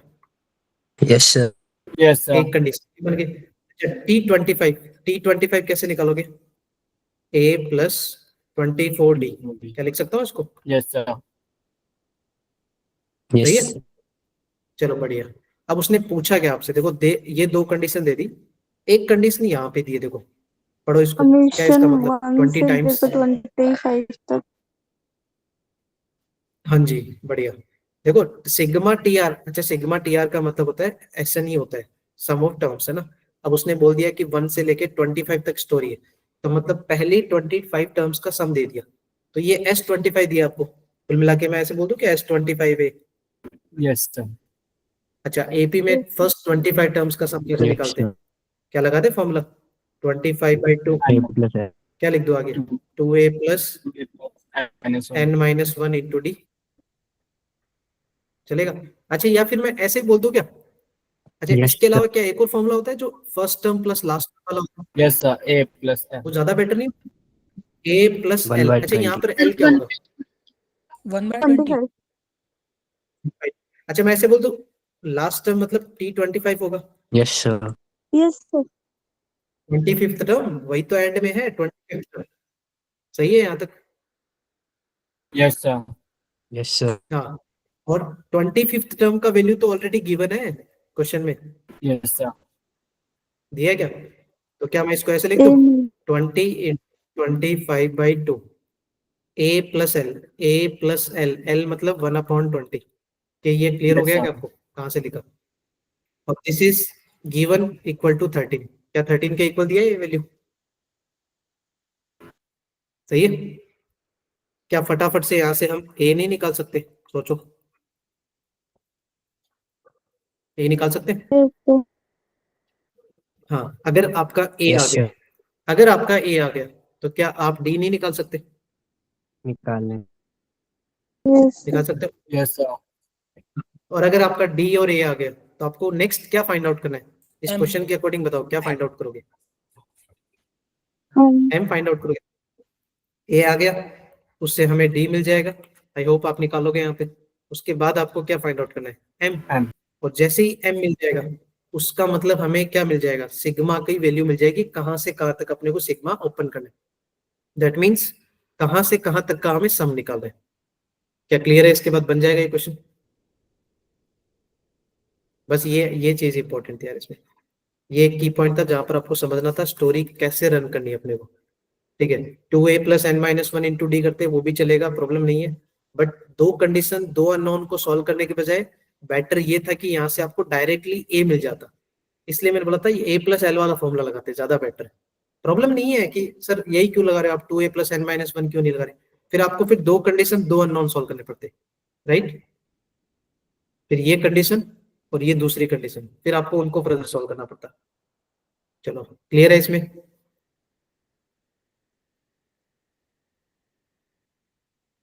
ठीक है, ये वाला क्वेश्चन तो बन गया होगा I hope. Yes, sir. Simple सा था यार, बड़ा सा। क्या दिया था? एपी था। S40, अच्छा S40 मैं सिर्फ लिखूंगा क्या क्या करना था। S40 का मतलब कैसे निकालते बताओ थोड़ा सा। एक इक्वेशन से ए निकालेंगे, दूसरे S12 से डी निकाल लेंगे और फिर S30 और S10 में लगा ओके, देंगे। ठीक है। S40 का मतलब क्या हो गया? n/2 मतलब 40/2। फिर आगे स्टोरी अपनी वही 2a+n-1 इंटू डी, तो 39d। क्या ये एक रिलेशन बन गया? 1030 दिया उसने, सही है। दूसरा रिलेशन कहाँ से आता? S12, S12 का मतलब 12/2, 2a+11d 11. इक्वल टू कितना दिया? 57। 57. ये दूसरी condition. It's all about calculation. दो कंडीशन, दो रिलेशन, क्या फाइंड आउट करना था यहाँ से? A and D. A and D. जैसे ही ए एंड डी मिल गया, क्या इसका रिजल्ट आता है क्या? Yes, sir. बोली ए एंड डी आने के बाद Yes, sir. पूछा क्या था उसने, पता है क्या? S30। तो मतलब आपको सम ऑफ फर्स्ट 30 टर्म्स निकालने। S10 का मतलब क्या हो जाएगा? सम ऑफ फर्स्ट 10 टर्म्स का formula, same kind of formula. n/2, Yes, sir. 2a+n-1। Important यही था यार, ए और डी अगर मिल जाए ना तो पूरा खेल समझ में आ जाएगा। तो ए और डी निकाल लेते बस। ये तो इजीएस्ट क्वेश्चन था ना, ये तो यार ऐसा था जिसकी शिफ्ट में आया था ना, बड़ा खुश हो गया होगा ना देख के। ये क्वेश्चन था यार। हाँ भाभी, 3 भी बताएंगे, 3 बताया था ना। हाँ, ये 3 वाले में क्या प्रॉब्लम है आपको? 3 वाला भी बन जाता। देखो आपको मैं बताता हूँ इसमें हिंट क्या है। देखो क्या पूछा है उसने, सिग्मा ए के, सिग्मा ए के, सिग्मा ए एन, मतलब कोई बड़ी बात नहीं है। कुल मिला के स्टोरी बताऊं तो ए एन बोल दो या ए के बोल दो या टी एन बोल दो, सब एक ही स्टोरी है। तो कुल मिला के हमें nth टर्म का पैटर्न समझना है यहाँ पर, कि आपको nth टर्म का पैटर्न क्या है। अगर आपको nth टर्म का पैटर्न समझ में आएगा ना तो सिग्मा ओपन कर देना। अब वो कैसे मिलेगा आपको? A0 पता है, A1 पता है, राइट? आपको एक रिलेशन दिया है यहाँ पर, दिया रिलेशन। अब वहां से A2 निकालते, A3 निकालते, फिर उस पैटर्न को थोड़ा सा एनालाइज करते क्या हो सकता है। अब जैसे A2 कैसे निकालोगे, एक बार आप यहाँ पर क्या करते, n की जगह 0 पुट कर देते, 0 पुट करते तो रिलेशन क्या बन जाता? 2a2 equal to 5a1 minus 3a0। जो रिजल्ट दिया ना, जैसे a2, a1, a0, उसमें से 2 गिवन है ऑलरेडी, a0 और a1 गिवन है ना, तो आप a2 निकाल लेते हैं यहाँ से। पहले A2 निकालते फिर A3 निकालते, ज्यादा सारे निकालने की जरूरत नहीं है, A1 A0 A2 A3 that's good enough. वहां से आपको पैटर्न को एनालाइज करना था, फिर सिग्मा ओपन करना था। सर वहां ठीक से है, पैटर्न नहीं बन रहा था। पैटर्न नहीं बना था, नहीं क्यों? सर, नीचे वाला नहीं बन रहा सर, मेरे से तो नहीं बना सर, मैंने करके सर देखा था। क्या मैंने हुआ रे बताओ। पैटर्न बना के सॉल्व सर तो मेरे कर से भी दिया नहीं था बना पूरा। था वैसे तो। सर सॉल्व तो कर दिया अरे नहीं एक सर, एक एक करके बता। सर सर मैंने सॉल्व कर दिया था, बट तो वो हाँ, A100 की टर्म में नहीं आया, मतलब A ऑप्शंस 100 की टर्म में नहीं आया था। ऐसे ही ऑप्शंस सर, देखो इसके अलग है। मेरा पूरा आंसर आ गया था, लेकिन ये नहीं आया था ऑप्शंस, ऐसे A100 की टर्म में नहीं था, तो मैंने छोड़ दिया। हाँ, और कोई कुछ बोल रहा है? ये सर मेरा भी नहीं बना था। अच्छा, और भाई? सर मुझसे नहीं बना था, मैंने फिर यूट्यूब से देखा था, फिर उसमें न्यूटन आइडेंटिटी लगवाया था इसमें। वो भी चलेगा, क्वाड्रेटिक बनाया होगा ना? हाँ सर, वैसे रिकर्सन सर इसी को बोलते हैं। हाँ, हाँ सर, भूल गया था सर रिकर्सन वाला मेथड। वो भी कर सकते हो, वो भी कर सकते हो। बाकी पैटर्न में यार देखो, पैटर्न में यही है कि तुम्हें पैटर्न को एनालाइज करके खुद को, बस सबसे इंपॉर्टेंट चीज है वो पैटर्न बनाना। वो एक टफ टास्क है। ठीक है, अगर वो नहीं करके तुम इसको क्वाड्रेटिक में वे में भी करते तब भी बन जाता। और रही बात ऑप्शन के हिसाब से, तो A100, तो यार जैसे A1 A2 A3, अगर AN आ गया ना तो A100 आने की तो कोई दिक्कत नहीं थी। A100 भी तो आप निकाल सकते हो ना, AN के फॉर्मूले मेरे से बहुत N की ज्यादा जगह लेंदी 100 हो पुट गया था, कर बहुत देना। बड़ा आंसर आया था उसका, ये हाँ, समेशन का ही बहुत हाँ, बड़ा ये आया था। है लेंदी, कैलकुलेशन लेंदी है इसका, कैलकुलेशन लेंदी है इसका। ठीक है, कैलकुलेशन सर वाइज एक बार लेंदी है। रिकर्सन वाला बता देंगे? हाँ, रिकर्सन वाला बता देंगे। इसमें यार देख थोड़ा सा लेंदी है। ठीक है, मैं या तो क्या करूंगा कि तुम्हें इसको सॉल्व करके तुम्हें ग्रुप पे सेंड कर दूंगा, तो थोड़ा टाइम बचेगा अपना। ठीक है, दोनों हाँ तरीके से सर। बता दूंगा, एक रिकर्सन वाला सेंड कर दूंगा, और उसके अलावा जैसे ये वाला जो हमने बताया ना पैटर्न वाला, जिसको पैटर्न को देख के हमें एनालाइज करना होता है कैसे निकालना है, दोनों तरीके में पोस्ट कर दूंगा ना। यहाँ वो पूरी क्लास का आ जाएगा यार अपना क्वेश्चन। ठीक है, भेज दूंगा, अभी भेज दूंगा, डोंट वरी। अच्छा, ये वाला किया है क्या फिर आपने? देखो इसमें दो तरीके हैं यार करने के, देखो दो तरीके क्या है, कुछ बच्चे पता है एजीपी का ना सम का फॉर्मूला याद नहीं रखते। एजीपी का कौन सा वाला सम का फॉर्मूला? इनफाइनाइट टर्म्स का। उसमें वही इंपॉर्टेंट है, अभी पता है ना एन टर्म्स का सम का फॉर्मूला तो हटा ही दिया उन्होंने सिलेबस से, पता है ना। बट बहुत सारे बच्चे ना स्टिल उसको याद रखते हैं, क्यों याद रखते हैं? क्योंकि कई बार है ना पैटर्न ऐसा आ जाता है कि हमें उसके रेशियो को मल्टीप्लाई करके एक स्टेप छोड़ के ना फिर से सब्ट्रैक्ट करना पड़ता है। तो वो जो मेथड है ना उसका, डेरिवेशन का जो मेथड है, एजीपी का जो सम का एन टर्म्स का जो फॉर्मूला डेराइव होता है, वो मेथड फिर भी रिकॉल याद रखना है। अगर वो मेथड भी लगाते ना, तब भी बहुत सारे बच्चे इस क्वेश्चन को सॉल्व कर लेते हैं। क्योंकि जिन बच्चों को एजीपी नहीं पता कि भाई एजीपी कैसे फॉर्म करते हैं, अच्छा एजीपी में क्या क्या होता है, एपी और जीपी का कंबाइन होता है नहीं होता? तुम्हें यहाँ पर एपी दिख रहा है क्या?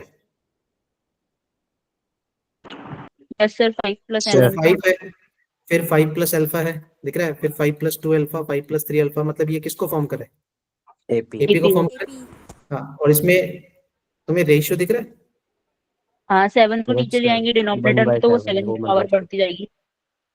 हाँ, तो मतलब रेशियो क्या है यहाँ पर? इफ आई आस्क, 1 7 by 7 7 नहीं है यार, 7 कैसे दिख रहा है? 1 by 1 बाय 7 7।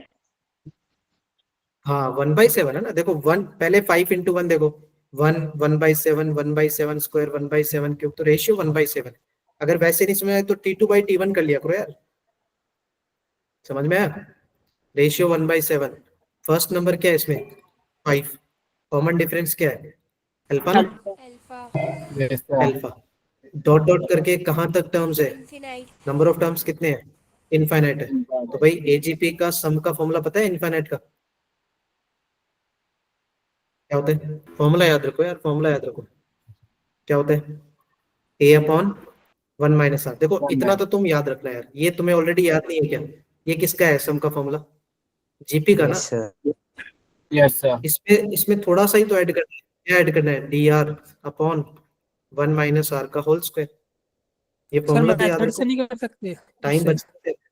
मेथड हाँ, से नहीं कौन? कर सकते, वो किससे? 1/7 मल्टीप्लाई कर देते हैं फिर सब्ट्रैक्ट। कर सर सकते हैं, इसका मैं जो कब मना कर रहा हूँ? एक तो शिफ्ट करके लिखते हैं, क्या कह रहे हो? शिफ्ट करके भी तो लिखते हैं, अरे वही हर शिफ्ट करके भी वही तो कर सकते डिफरेंस। हैं। वही वरुण बोल रहा है, वही आप बोल रहे हो, बट वही मैं चीज बोल रहा हूँ कि आप वो एजीपी का डेरिवेशन क्यों याद रख रहे हो जब आप एस इन्फिनिटी का फॉर्मूला याद रख सकते हो। बड़ा सिंपल सा फॉर्मूला है, प्रॉब्लम नहीं है उसमें। आपको क्या करना था, जैसे इसको मान लो ये 7 है, ठीक है, इसमें रेशियो क्या है आपका 1/7। तो एक्चुअली उसमें क्या होता है कि रेशियो से मल्टीप्लाई करके एक स्टेप छोड़ के सब्ट्रैक्ट करते हैं, यही तो करते हैं ना। Yes sir. हाँ, तो बट उतना क्यों करना है आपको कि आपने पहले वो लिखा, फिर रेशियो से मल्टीप्लाई किया, एक स्टेप छोड़ा, फिर आगे उसकी कैलकुलेशन कर रहे हो। उसमें पता है वो मल्टीप्लाई करके एक स्टेप छोड़ के आगे जाके क्या बनता है, वो जीपी बनता है कि नहीं बनता। Yes sir. Yes sir. इतना जरूरत नहीं है यार, अननेसेसरी कर रहे हो। तुम्हें a/1 - r ऑलरेडी पता है ना। तो ये प्लस में dr/1 - r का होल स्क्वायर याद रखने में कितना दिक्कत है। देखो मैं रिकमेंड ये करूंगा कि इसमें फॉर्मूला वाइज हो, थोड़ा सा ही फॉर्मूला है, छोटा सा ही फॉर्मूला है, याद रखो, दिक्कत नहीं है। इन केस अगर किसी को फॉर्मूला याद नहीं है, इन दैट केस आप वो जा सकते हो तरीके से, तो ज्यादा कैलकुलेशन आसान इससे पड़ेगी। अच्छा, ये पूरा रिजल्ट किसके इक्वल है, 7 के बन जाएगा अब तो क्वेश्चन। a मतलब 5/1 - 1/7, बस मैं वैल्यू पुट कर रहा हूँ। डी कितना था अपना, अल्फा इंटू 1/7/1 - 1/7 का होल स्क्वायर। आई थिंक इसके बाद कैलकुलेशन वाला पार्ट तो कर ही लोगे यार, यहाँ से यस सर। अल्फा आ जाएगा। तो ज्यादा बेटर ये है यार फॉर्मूले वाइज जाना। एजीपी का बच्चे बहुत सारे बच्चे शायद तुम पे से बैठे होंगे या फिर बहुत सारे हमारे फ्रेंड सर्कल में, उनको लगता है एजीपी हटा दिया। एजीपी नहीं हटाया भाई, एजीपी में इनफाइनाइट सम का फॉर्मूला तो स्टिल देयर, और क्वेश्चन बना है 25 में, ठीक है वो वहां पर।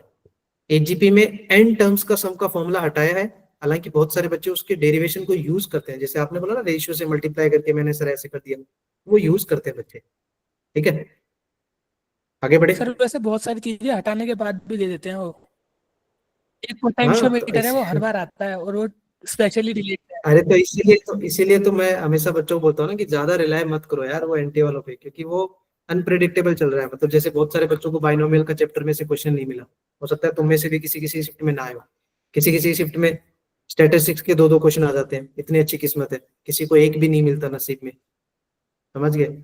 और इवन दो मैथ्स में जिस साल ये हटाने वाला जिस साल जैसे लास्ट टू लास्ट ईयर ये चला था 2 साल पहले कि ये हटा दिया है वो हटा दिया है, भाई उस दिन सोचो उस शिफ्ट के बच्चों ने तो पढ़ के भी नहीं गए थे जानबूझ के कि हटा दिया, खुश हो गए। और उस टाइम शिफ्ट में तो ज्यादा क्वेश्चन आए थे। अभी तो फिर भी हटाए हुए पोर्शन में से एक एक 2-2 क्वेश्चन फिर भी रिपीट हो जाते। उस साल सोचो बच्चों के साथ क्या हुआ, ठीक है। चलो ये वाला कैसे किया, फटाफट से बता दो। फिर सेम स्टोरी है यार, एसएन ही इंपॉर्टेंट है। क्यों, क्योंकि ये दिख रहा है क्या अंडर रूट वाला पार्ट, अंडर रूट में 2026 एस 2025। तो टास्क यही है कि एसएन कैसे फाइंड आउट करेंगे। एसएन अगर मिलेगा तो आगे की स्टोरी समझेंगे, राइट। क्या है एसएन का पैटर्न, सर 1/, अच्छा सर ये डॉट डॉट पैटर्न बन डॉट, रहा है 1/2 into 3 1/2 into 3 स्क्वायर, ऐसा ओके कुछ पैटर्न बन रहा है। ठीक है। तो मतलब मेरे को टीआर बताओ, अगर मैं सिग्मा टीएन लिखना चाहूँ, टीएन या टीआर एक ही बात है, सिग्मा लगा दे, सिग्मा समझ गया ना, शॉर्ट फॉर्म में लिख रहा हूँ। तो इसका nth टर्म क्या बन रहा है, आप पैटर्न को देख के nth टर्म बताओ। सर जैसे आपने बोला कि, हाँ बताओ। Sir 1/n into n+1। Okay, एक बच्चा बोल रहा है 1/n into n+1।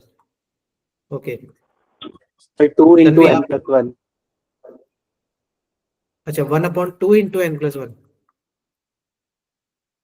ओके, तो यार ये तो मैच ही नहीं हो रहा। जैसे अगर मैं यहाँ से फर्स्ट टर्म निकालना चाहूँ t1 फर्स्ट टर्म, तो n की जगह 1 पुट करूंगा, तो ये तो गड़बड़ हो गया ना, 2 2 4 हो गया, ये तो 4 तो है ही नहीं कहीं, तो ये तो मैच किया ही नहीं ना आपको। ठीक है।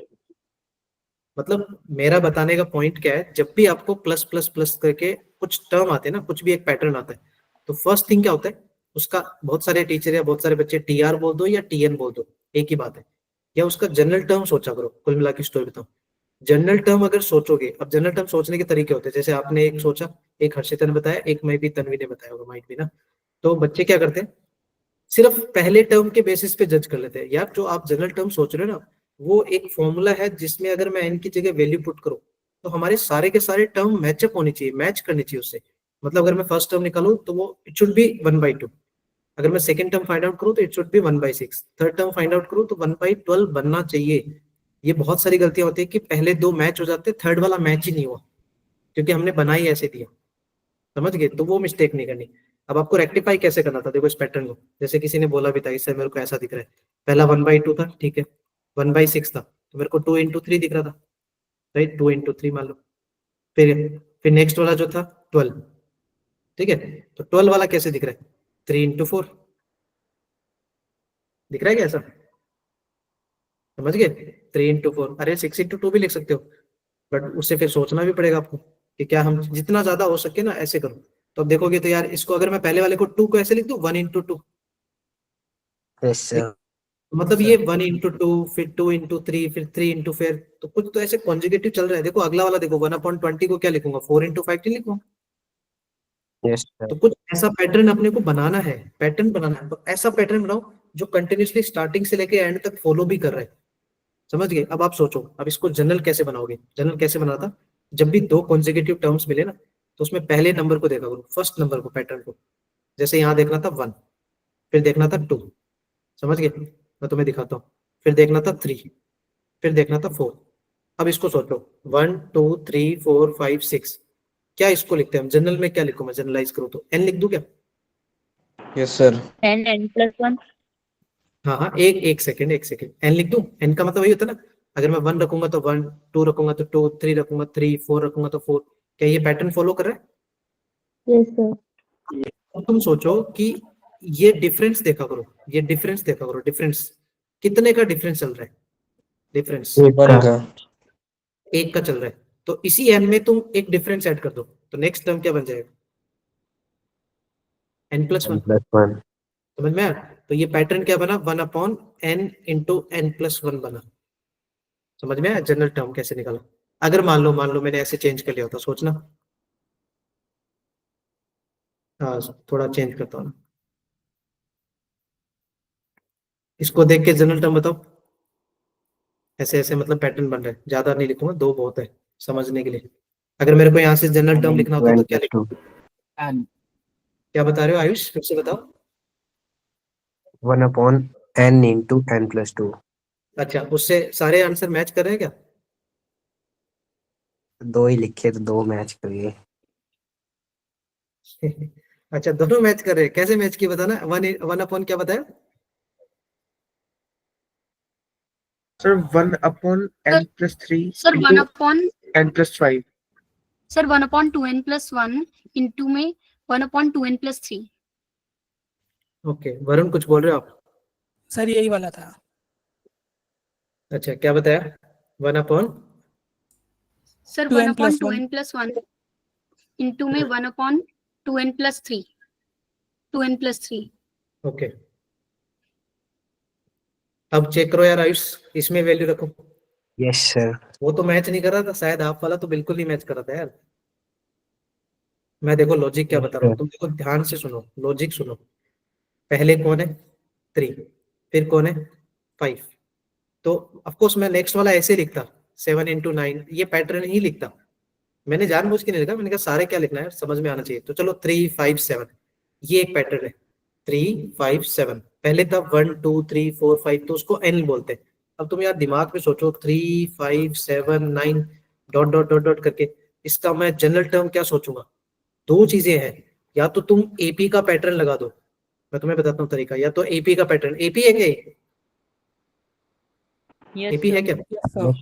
Yes sir. अच्छा, मैंने इसका क्या पूछा तुमसे, जनरल टर्म। तो क्या एपी का जनरल टर्म nth टर्म वही होता है क्या, a+n-1 into d? Yes sir. तो तुम इस फॉर्मूले से भी निकाल सकते थे। देखो फटाफट बताओ, 3+n-1 into d, d कितना है यहाँ पर? 2।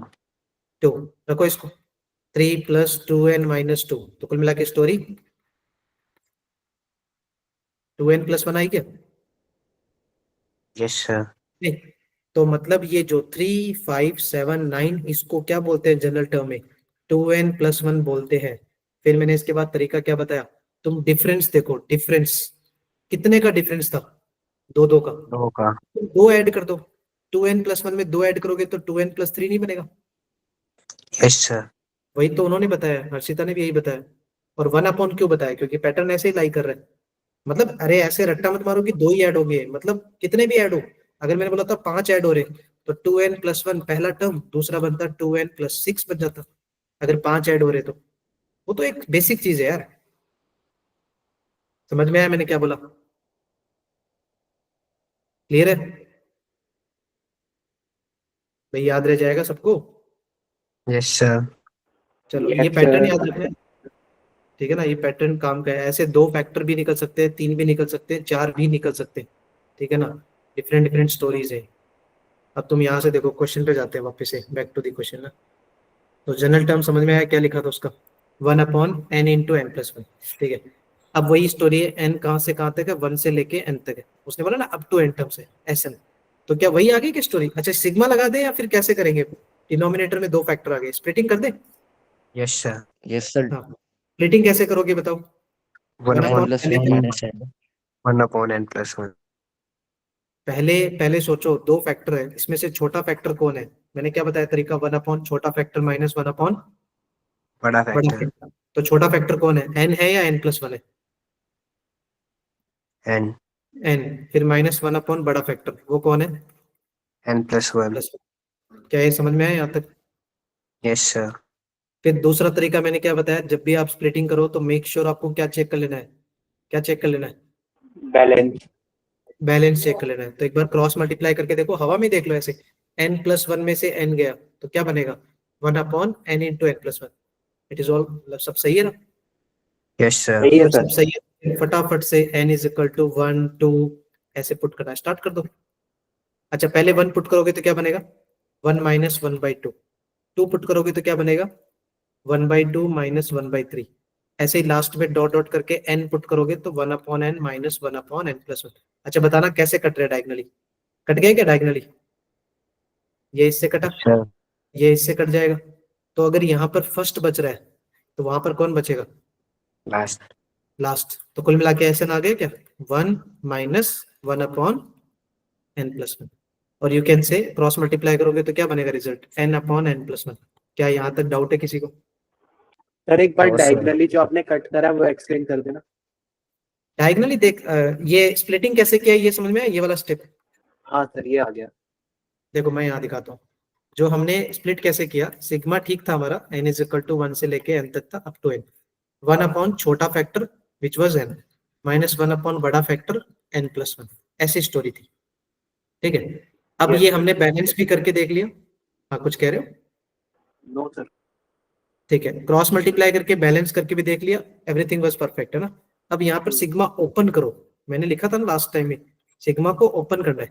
ओपन करने का मतलब वही है कि n की जगह 1 पुट करो पहले, फिर 2 पुट कर लो, फिर 3 पुट करो। 3 पुट करने की जरूरत ही नहीं है यार, देखो 1 और 2 पुट करके दिखा रहा हूँ। रखो यहाँ पर 1 - 1/2, सही है क्या? Yes. फिर 2 रखो, 1/2 - 1/3, करेक्ट है? हम्म. फिर 3 रखो, क्या बनेगा? 1/3 - 1/4, परफेक्ट है ना? अब क्या डायगनली कटता हुआ नहीं दिख रहा आपको? ये देखो ना। अरे एक्चुअली एक्चुअली क्या होता है, हम ऐसे इसलिए लिखते हैं ताकि आपको डायगनली अच्छे से कटता हुआ दिखे। ये सारे के सारे प्लस में है यार। सिग्मा क्या अच्छा बोलता है? अच्छा. ईच, है ना, ईच टर्म को ऐड करो, ये सारे ही प्लस में है। बट हम ऐसे वर्टिकल क्यों लिखते हैं? ताकि वो आपको डायगनली कटता हुआ दिखे अच्छे से। दिख रहा है कटता हुआ? Plus minus Yes. Plus minus. तो सोचो यार, लास्ट में फिर n की जगह n पुट करोगे तो क्या बनेगा रिजल्ट? 1/n - 1/n+1। N+. इसमें से देखो, यहाँ पहला वाला बच रहा है, तो मैंने क्या बताया तरीका? अगर यहाँ फर्स्ट बचेगा तो यहाँ कौन सा बचेगा? Last. सेकेंड। तो ये कटेगा, तो मतलब कुल मिला के Sn कितना आया? 1 - 1/n+1। Cross Okay. मल्टीप्लाई कर दोगे, अगर क्रॉस मल्टीप्लाई कर भी दिया तो रिजल्ट क्या बनेगा? n/n+1। N. इतना क्लियर हो गया? yes sir,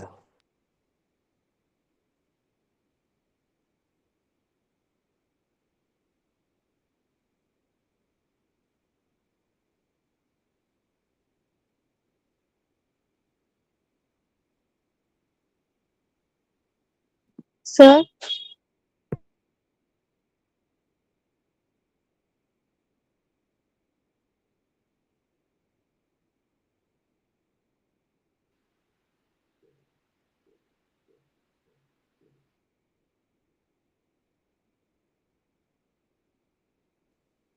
एक 2 मिनट रुको यार, थोड़ा वो लाइट चली गई तो वाईफाई कट हो गया।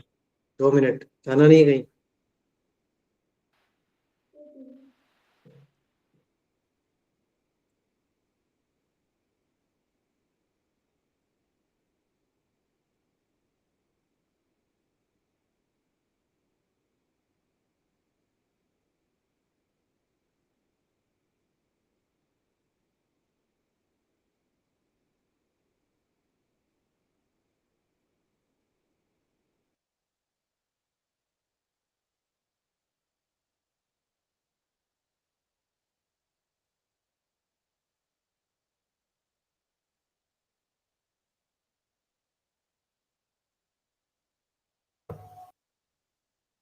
दिख रहा है आपको स्क्रीन सबको? Yes, sir. आगे. हाँ हाँ, जस्ट सेकेंड, रिकॉर्डिंग तो चल रहा है ना अपना, चलो ठीक है। हाँ तो क्या थे यार हम लोग, ये समझ में आया फिर? All clear? Yes, sir. हाँ तो ऐसे था यार वो पैटर्न। अब देखो यहाँ पर अगर थोड़ा नोटिस करोगे तुम लोग, तो एक्चुअली ऐसे ना आ गया तो फिर तो कहानी खत्म यार, कोई दिक्कत ही नहीं है। एस 2025 क्या आ जाएगा? अच्छा एक बात बताना, एस 2025 कितना हो जाएगा हमारा? 2025 डिवाइड में 26। 2026. हाँ अब इसको इससे मल्टीप्लाई करना है 2026 से, तो क्या 2026 कैंसिल आउट? Yes, sir. बचेगा कितना? 2025। तो सोचो यार इसका रूट कितना है? 2025। 45। हाँ वो 45। अब क्वेश्चन पे वापस जाओ। Sum of first 6 term of an AP with first term is minus P. तुम्हें यार पहले 6 टर्म का सम निकालना है जिसका फर्स्ट टर्म माइनस पी दे दिया, कॉमन डिफरेंस पी दे दिया, and that is equal to किसके इक्वल है? इसका रिजल्ट कितना है हमारा? कितना है इसका रिजल्ट? 45. 45 आ गया। तो वो जो पूरा का पूरा रिजल्ट था वो 45 के इक्वल था। अच्छा एक्चुअली वहां से क्या फाइंड आउट करोगे? पी ना, सही है, पी आ जाएगा। उसके बाद में पूछा गया आपसे absolute difference between 20 and 15 term. क्या तुम T20 या T15 नहीं निकाल सकते यार? उसके लिए इंपॉर्टेंट क्या है? Yes, ए sir. और डी ना, और ए और डी में दोनों में क्या इन्वॉल्वमेंट है? पी की। तो कुल मिला के टास्क यही था भाई, पी निकालना। और पी से इंपॉर्टेंट क्या है? एस 2025। एक्चुअली यार इसने थोड़ा क्वेश्चन ड्रैग कर दिया। कैसे ड्रैग कर दिया? सिग्मा नोटेशन को बहुत इंट्रोड्यूस कर रहा है, बहुत ज्यादा इंट्रोड्यूस कर रहा है। 1 में रिलेशन था, उसको स्प्लिटिंग करना। फैक्ट बता रहा हूँ, 1 छोटा फैक्टर माइनस 1 बड़ा फैक्टर, ये ध्यान रखा करो। पैटर्न बनाना सीखो, पैटर्न को बनाओगे तो ज्यादा इजीली बनेगा। उसके लिए मैंने एक सिंपल सा तरीका बताया, पहले नंबर्स को रेक्टिफाई करो, उसको जनरलाइज कैसे करते हैं वो सोचा करो, फिर उसमें डिफरेंस ऐड कर दिया करो। डिफरेंस ऐड करोगे तो आपको अपने आप समझ में आएगा कि पैटर्न बन गया। ठीक है, चलो कोई डाउट है? No, sir. No, sir. ठीक है, ये वाला सर लास्ट में करना था। लास्ट में क्या करना था? Yes sir. अच्छा इसमें देखो बताता हूँ, उसमें किसी को कोई डाउट है? हाँ वो तो बता देता हूँ। अरे स्पेस चाहिए था, चलो यहाँ बता देता हूँ मैं। लास्ट में उसने ना क्या करना था एक्चुअली, हमारा फर्स्ट टर्म क्या दिया? माइनस पी दिया, ठीक है। कॉमन डिफरेंस क्या दिया? पी दिया, ठीक है। तो उसने पूछा क्या था actually, sum of first 6 term of an AP, ये गिवन था। फर्स्ट 6 टर्म ऑफ एपी क्या होगा? 6/2, सही है। 2 into A plus 6 minus 1 into D. क्या ये समझ में आया सम ऑफ 6 टर्म का स्टोरी? हाँ वो किसके इक्वल था?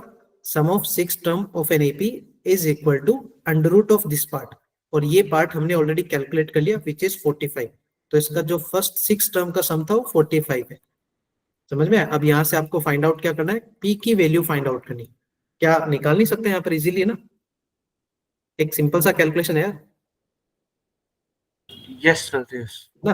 जैसे ही पी आ जाएगा ना आपका, जैसे ही पी आ जाएगा, उसने पूछा क्या था? Absolute difference between 20th and 15th term. तो यार 20 टर्म निकालना है। 20 टर्म क्या बोलते हैं? a plus 19d। Find out नहीं कर सकते?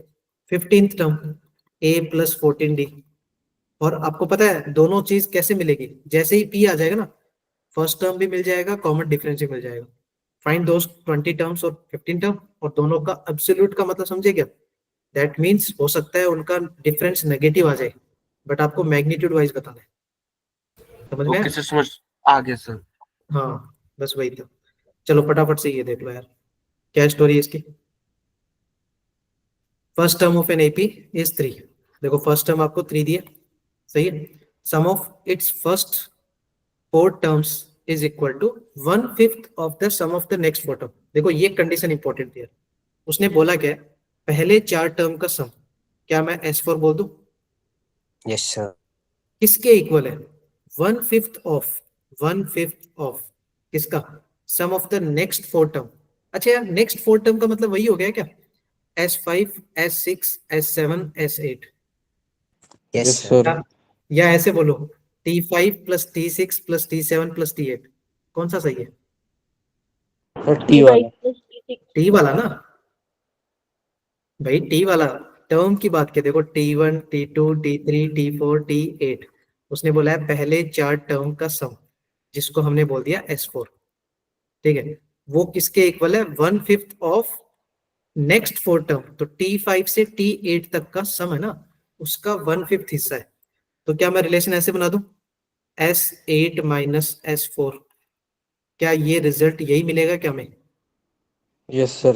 Yes, sir. अच्छा, S8 का मतलब क्या होता है, पहले मेरे को एक्सप्लेन करो। S8 का मतलब क्या होता Sum of 8 The terms. first 8 sum. है? पहले 8 टर्म्स का सम, उसमें से अगर मैं पहले 4 टर्म के सम को सेपरेट कर दूं, तो मेरे को T5, T6, T7, T8 का सम मिलेगा, Yes, sir. ठीक है। तो मतलब ये एक इंपॉर्टेंट यहाँ पर ब्रेक कर लिया हमने। जो एक्चुअली उसने पूछा था ना, अजीब सा रिलेशन दिया था, वो हमने क्रैक कर लिया। अब यार क्वेश्चन डन हो गए। देखो कैसे डन हुआ, क्योंकि यहाँ पर एक रिलेशन आ गया S4 और S8 में, क्रॉस मल्टीप्लाई कर लो।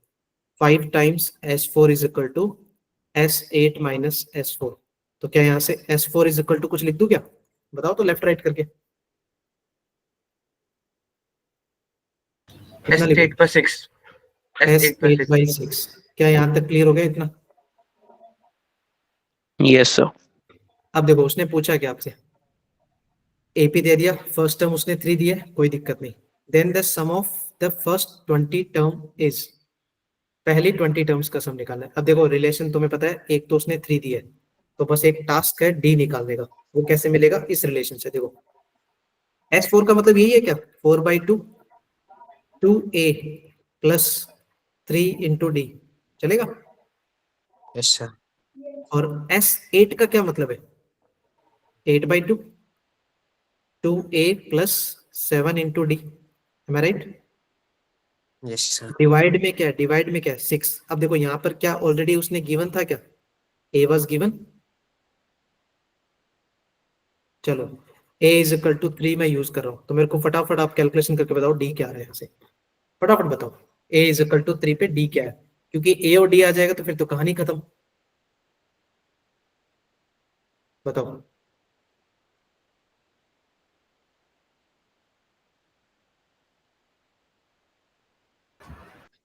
सर -6 आ रहा था जब पहले कैलकुलेट किया था तो। अच्छा, क्या पता वो गलत हो, फिर से कैलकुलेट करो।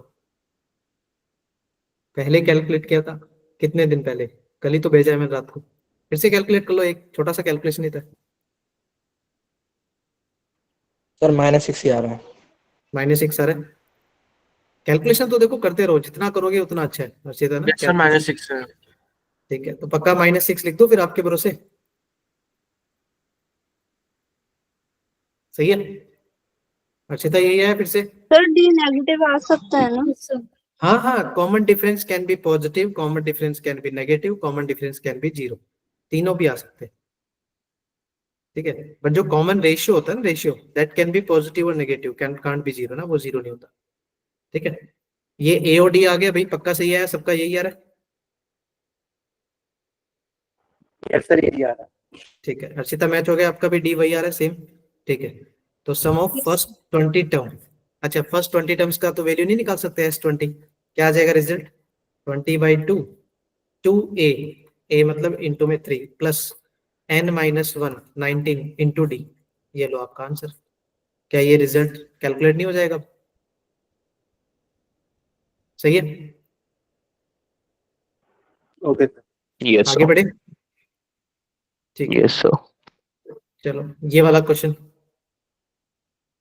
क्या किया, थोड़ा हिंट दूंगा, फटाफट से आगे सोचना। देखो suppose that number of terms in AP is 2k। 2k मतलब पहली बात तो इवन टर्म्स है ना, 2k का मतलब इवन ही हुआ। उसमें बोला है sum of all odd terms of AP is 40। देखो पहले ऑड टर्म्स है ना, जो भी ऑड टर्म्स, जैसे मान लो A1 A3 A5, A1 A3 मतलब first term, third term, fifth term, इन सब का सम कितना दिया, 40 दिया। और sum of all even terms मतलब T2 T4 T6 T8, ये जो इवन टर्म्स है उनकी वैल्यू कितनी दी है, 55। समझ में आया स्टोरी मैंने क्या बोला? अच्छा, ऑड का Yes. मतलब ऐसे लिख दो क्या, देखो फर्स्ट टर्म मतलब A, थर्ड टर्म मतलब A+2D, ठीक है, फिर क्या हो जाएगा A+4D। ये समझ में आ रहा है क्या लिखा मैंने, T1 T3 T5, यही है ना ऑड। इन सब का सम कितना दिया, 40। पहली कंडीशन ये। दूसरी कंडीशन क्या दी है, इवन टर्म्स का सम। इवन का मतलब क्या हो जाएगा, A+D, ये सेकेंड टर्म। फिर फोर्थ टर्म A+3D, सही है। फिर क्या होगा अपना सिक्स टर्म A+5D। इन सब का सम कितना दिया, 55। अच्छा, दोनों में एक चीज बता ना, नंबर ऑफ टर्म्स कितने हैं दोनों में? Sir, key terms. ठीक है, देखो टोटल टर्म्स दिख रहा है, टोटल एपी में कितने टर्म्स है, 2K। तो मतलब दोनों में कितने कितने कितने स्प्लिट हो गए, K terms in odd, K terms कितने हो गए, इवन। समझ में आ रहा है मैंने क्या बोला? ठीक है। फिर उसने एक स्टोरी दी है भाई, last term of the AP. उसने क्या बोला है, and the last term of AP exceeds the first term by 27। इसका मतलब क्या है, क्या इसका मतलब? लास्ट इवन टर्म जो होगा वो 55 होगा। लास्ट इवन टर्म थोड़ी ना होगा, लास्ट इवन टर्म नहीं। सर क्योंकि इवन की सीरीज है तो जो लास्ट टर्म होगा वो तो एक इवन नंबर ही होगा ना। जो वो लास्ट वाला इवन टर्म वो वाला बता रहे हो क्या आप? हाँ, हाँ मतलब वो वाला। सीरीज है तो उसमें जो लास्ट टर्म होगा Tnth टर्म वो एक इवन नंबर होगा। हाँ हाँ, वही 2K होगा। तो मैं ऐसे लिख दूं T2K last term yes sir.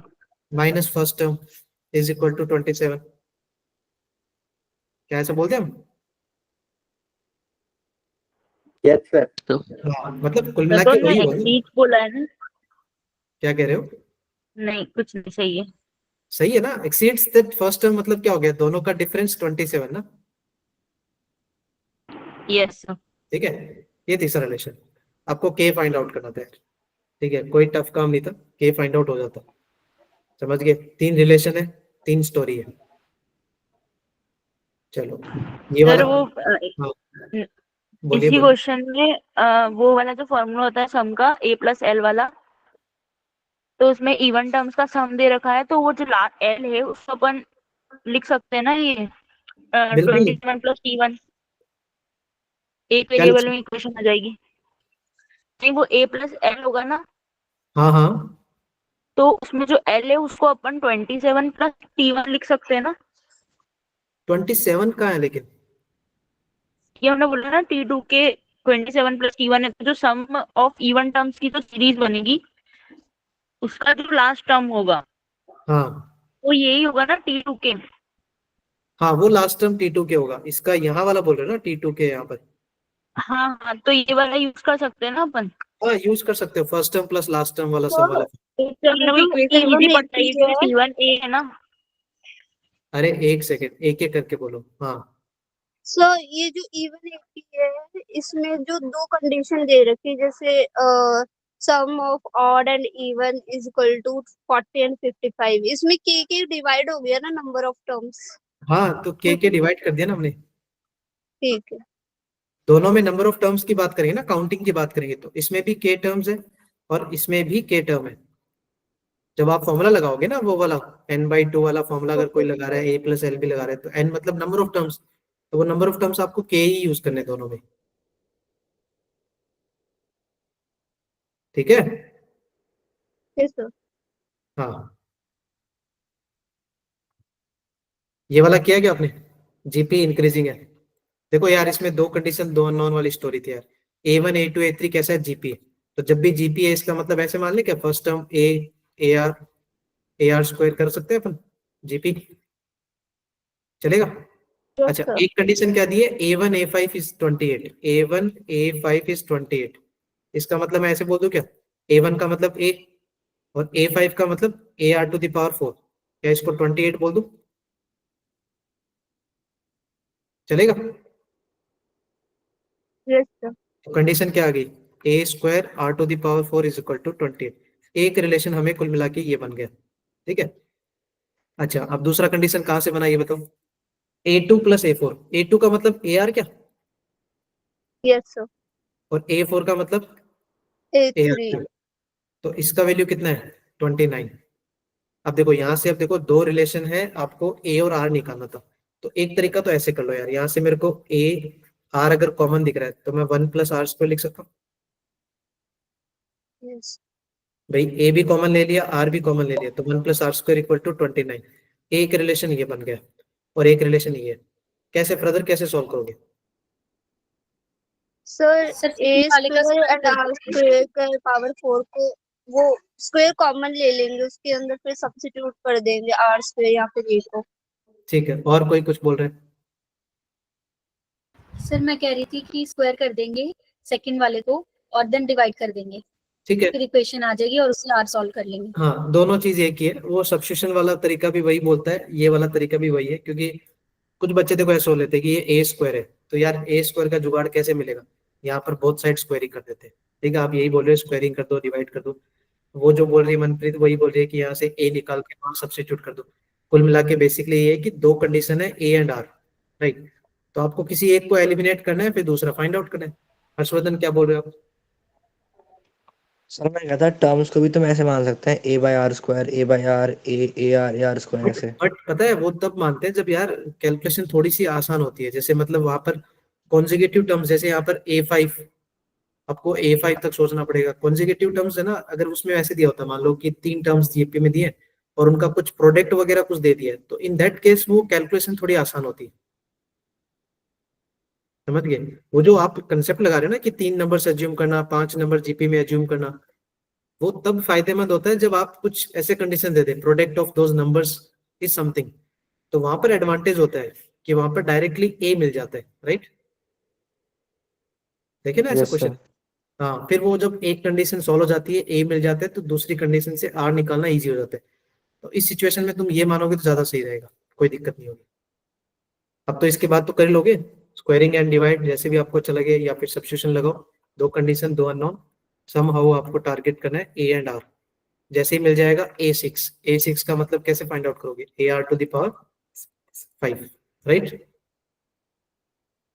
सही है, यस सर। आसानी से सॉल्व नहीं हो रहा था? चलो सॉल्व करके देख लो यार, देख लो स्क्वायरिंग कराओ यार दोनों साइड, ठीक है ना। कैलकुलेशन पार्ट है यार, और तो कुछ नहीं। A square R to the power 4 is equal to 28 है क्या? ओके, और दूसरा कंडीशन क्या है, A R into 1 plus R square equal to 29, यही है, ठीक है। हाँ कुछ बोल रहे हो हर्षिता? सर एक्चुअली इसमें ना रूट में आ गया था, मतलब जो कोफिशिएंट था ना स्क्वायर का, उसका रूट में आ गया था। तो मैंने क्या किया कि रेशियोज ना ए की आर की रेशियो आ रही थी, तो मैंने वो पुट करके देखा तो उससे आंसर सही आ गया था। लेकिन सर हर बार ऐसा होता है या नहीं होता ये मेरे को नहीं पता सर, उसमें तो सही आ गया था। रेशियो आई थी सर आर की। देखो रेशियो कुछ भी है उससे क्या फर्क पड़ेगा अपने को। जैसे मान लो नॉर्मल वैल्यू आ रही है या फिर रूट में आ रही है, आपको उससे डरने की जरूरत नहीं ना, आपको तो बस यहाँ पुट करना है वैल्यू। अगर रेशियो अजीब सा आएगा तो उसके अकॉर्डिंग ए भी अजीब सा आएगा। समझ में आ रहे हो स्टोरी? अब जैसे हर्षवर्धन ने बोला है ए रूट 28 आएगा, तो ए अगर अजीब सा आएगा तो उसके अकॉर्डिंग आर तुम्हें कुछ ना कुछ मिल जाएगा। अगर आर कुछ अजीब आ रहा है तो उसके अकॉर्डिंग ए मिल जाएगा। जैसे लाइक मैं अगर स्क्वायरिंग करूं, देखो A square R square into 1 plus R का स्क्वायर इक्वल टू 29 स्क्वायर, ठीक है। मैंने बोथ साइड स्क्वायरिंग कर दिया, क्लियर है? चलेगा, दोनों को डिवाइड कर दो, ठीक है। इसमें इससे डिवाइड करो तो मेरे को दिख रहा है यहाँ तक स्टोरी, ये कुछ कट गया ना। 1 प्लस आर स्क्वायर स्क्वायर 29 के स्क्वायर में मैंने 28 से डिवाइड कर दिया, समझ में आया ना, उसमें से ये डिवाइड कर दिया। तो जब डिवाइड करोगे तो ए स्क्वायर कैंसिल हो जाएगा, आर स्क्वायर कैंसिल हो गया, एक डिवाइड में आर स्क्वायर बचा। ये कुछ रिलेशन बना क्या डिवाइड करने के बाद? अब आप है ना इसमें थोड़ा सा समझदारी क्या दिखाओ यार, ये बार बार आर स्क्वायर आ रहा है, तो तुम थोड़ा सा इजी क्या कर दो, आर स्क्वायर को टी मान लो ना, ताकि कैलकुलेशन इजी हो जाए। एक्चुअली देखोगे तो अब तुम ओपन करोगे तो ये पता है बाई क्वाड्रेटिक है, राइट। बाई क्वाड्रेटिक है ना, तो यस टाइम सर। टेकिंग है। उस बाई क्वाड्रेटिक को क्वाड्रेटिक में सॉल्व करने का तरीका यही होता है ना कि आर स्क्वायर को टी मानो, तो यहाँ रख देते 1 प्लस टी उसका होल स्क्वायर डिवाइड में t इज इक्वल टू 29 का स्क्वायर डिवाइड में 28। अब यार ये कैलकुलेशन तुम्हें करनी पड़ेगी। ये बन गई है क्वाड्रेटिक, क्रॉस मल्टीप्लाई करोगे ना तो ये क्वाड्रेटिक बन गई। यहाँ से पहले आपको निकालना है t की वैल्यू, और t आएगा दैट मीन्स r स्क्वायर आ गया। अब मैं बताऊं क्या, तुम्हें r निकालने की जरूरत नहीं है, why are taking root and all that, r square में रहने दो ना। क्यों? क्योंकि आपको a चाहिए, तो आप सोचो ना a square r to the power 4 we have 28। अगर आपको r स्क्वायर कुछ अजीब सा वैल्यू आ गया, जैसे मान लो मैंने बोल दिया r स्क्वायर मेरा 5 आ गया, तो ऑफकोर्स r तो रूट में आएगा, बट r स्क्वायर को r स्क्वायर रहने दो ना, क्योंकि r की पावर 4 क्या होता है, स्क्वायर का स्क्वायर नहीं होता क्या, होता है ना। समझ गए? बस ध्यान क्या रखना, ध्यान क्या रखना इस क्वेश्चन में, हो सकता है ये क्वाड्रेटिक है, क्वाड्रेटिक के 2 रूट आएंगे, तो हो सकता है r की 2 वैल्यू आई, तो उसने एक स्पेसिफिक मेंशन किया है। जीपी कैसा है, कैसा है भाई जीपी, इंक्रीजिंग, राइट। तो इंक्रीजिंग है तो आपको उस केस में एक रेशियो को मे बी रिजेक्ट करना पड़ सकता है जो डिक्रीजिंग जीपी बना रहा हो। तो आपको बस वहां ध्यान से देना है कि मेरा रेशियो कौन सा चूज करना है, और वो चूज वही करना जिससे इंक्रीजिंग जीपी बनती हुई दिखे तुम्हें। इसमें क्या कंटिन्यू करूं वरुण, क्लास बोल रहे सर हो ये या क्वाड्रेटिक के अंदर 29 का स्क्वायर भी आ गया, फिर से सॉल्व कैसे करेंगे? अरे यार तो स्क्वायर ओपन कर लेना इसको। सर उसके बाद अंदर भी क्वाड्रेटिक फॉर्मूला लगाएंगे तो वो बहुत ज्यादा हो जाएगा। तो क्वाड्रेटिक के वो फैक्टर्स नहीं बन रहे क्या तेरे आगे? सर ये करा ही नहीं 29 का स्क्वायर। तो करा ही नहीं तो फिर पता कैसे चलेगा तो आगे कैसे सर जाएगा? तो इजीली थोड़ी हो जाएगा। मैंने जब सॉल्यूशन देखा ना, तो इन्होंने जैसे ऊपर वाले स्टेप है ना, वो 1+r² वाला, उसमें उन्होंने बोल दिया कि दिख रहा है r√28 है, तो मान लो ऊपर जैसे यार, थर्ड लास्ट जो स्टेप है ना। हाँ देखो वो मैं बताता हूँ, देखो वो कैसे, ये एक होता है ऑब्जर्वेशन। सुनो, ये जो आपने बोला ना देख लो मान लो कर लो, वो एक्चुअली ऑब्जर्वेशन था।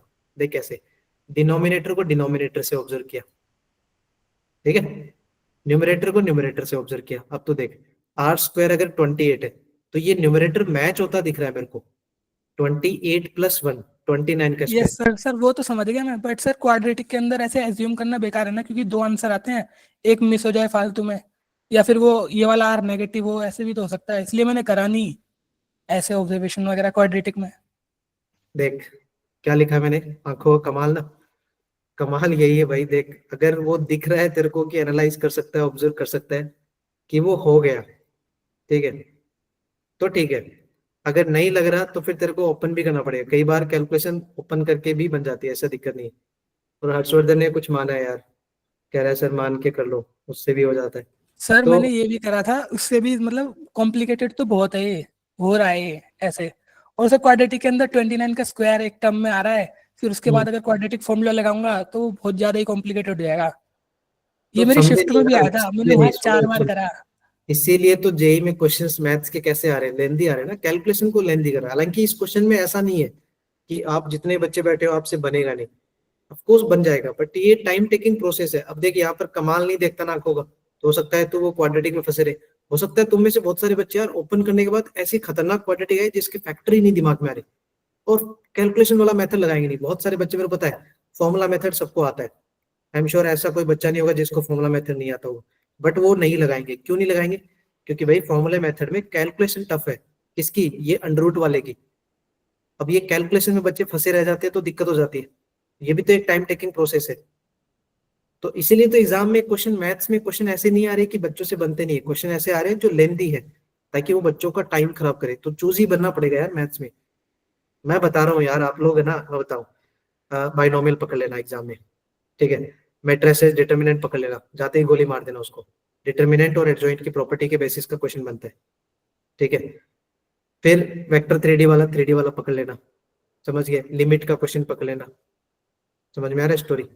सर मैंने ऐसे ही इसे भी चूज कर रखा था, और ये क्वेश्चन में मैं फंस गया। सर मेरे में सर स्टैटिस्टिक्स का आया था, वो क्वेश्चन ही थोड़ा ज्यादा डिफिकल्ट था, मतलब उसमें कैलकुलेशन इतनी ज्यादा और वो भी integer type. Statistics question scoring होता है, बट लास्ट 3 to 4 ईयर ना, 3 to 4 ईयर कुछ शिफ्ट में कैलकुलेशन बड़ी कर रखी है उसने, स्किल वर्क। कैलकुलेशन इतना लेंथी कर दिया, या तो वो टाइम टेकिंग रहेगा, मतलब या तो वो बन जाएगा बच्चों का एंड तक, या फिर बच्चों से क्या होगा, कुछ ना कुछ मिस्टेक होगी और वो एंड में जाके आंसर मैचअप नहीं करेगा, और वो लगभग 15-20 मिनट खराब भी कर देगा। समझ में आया मैंने क्या बोला?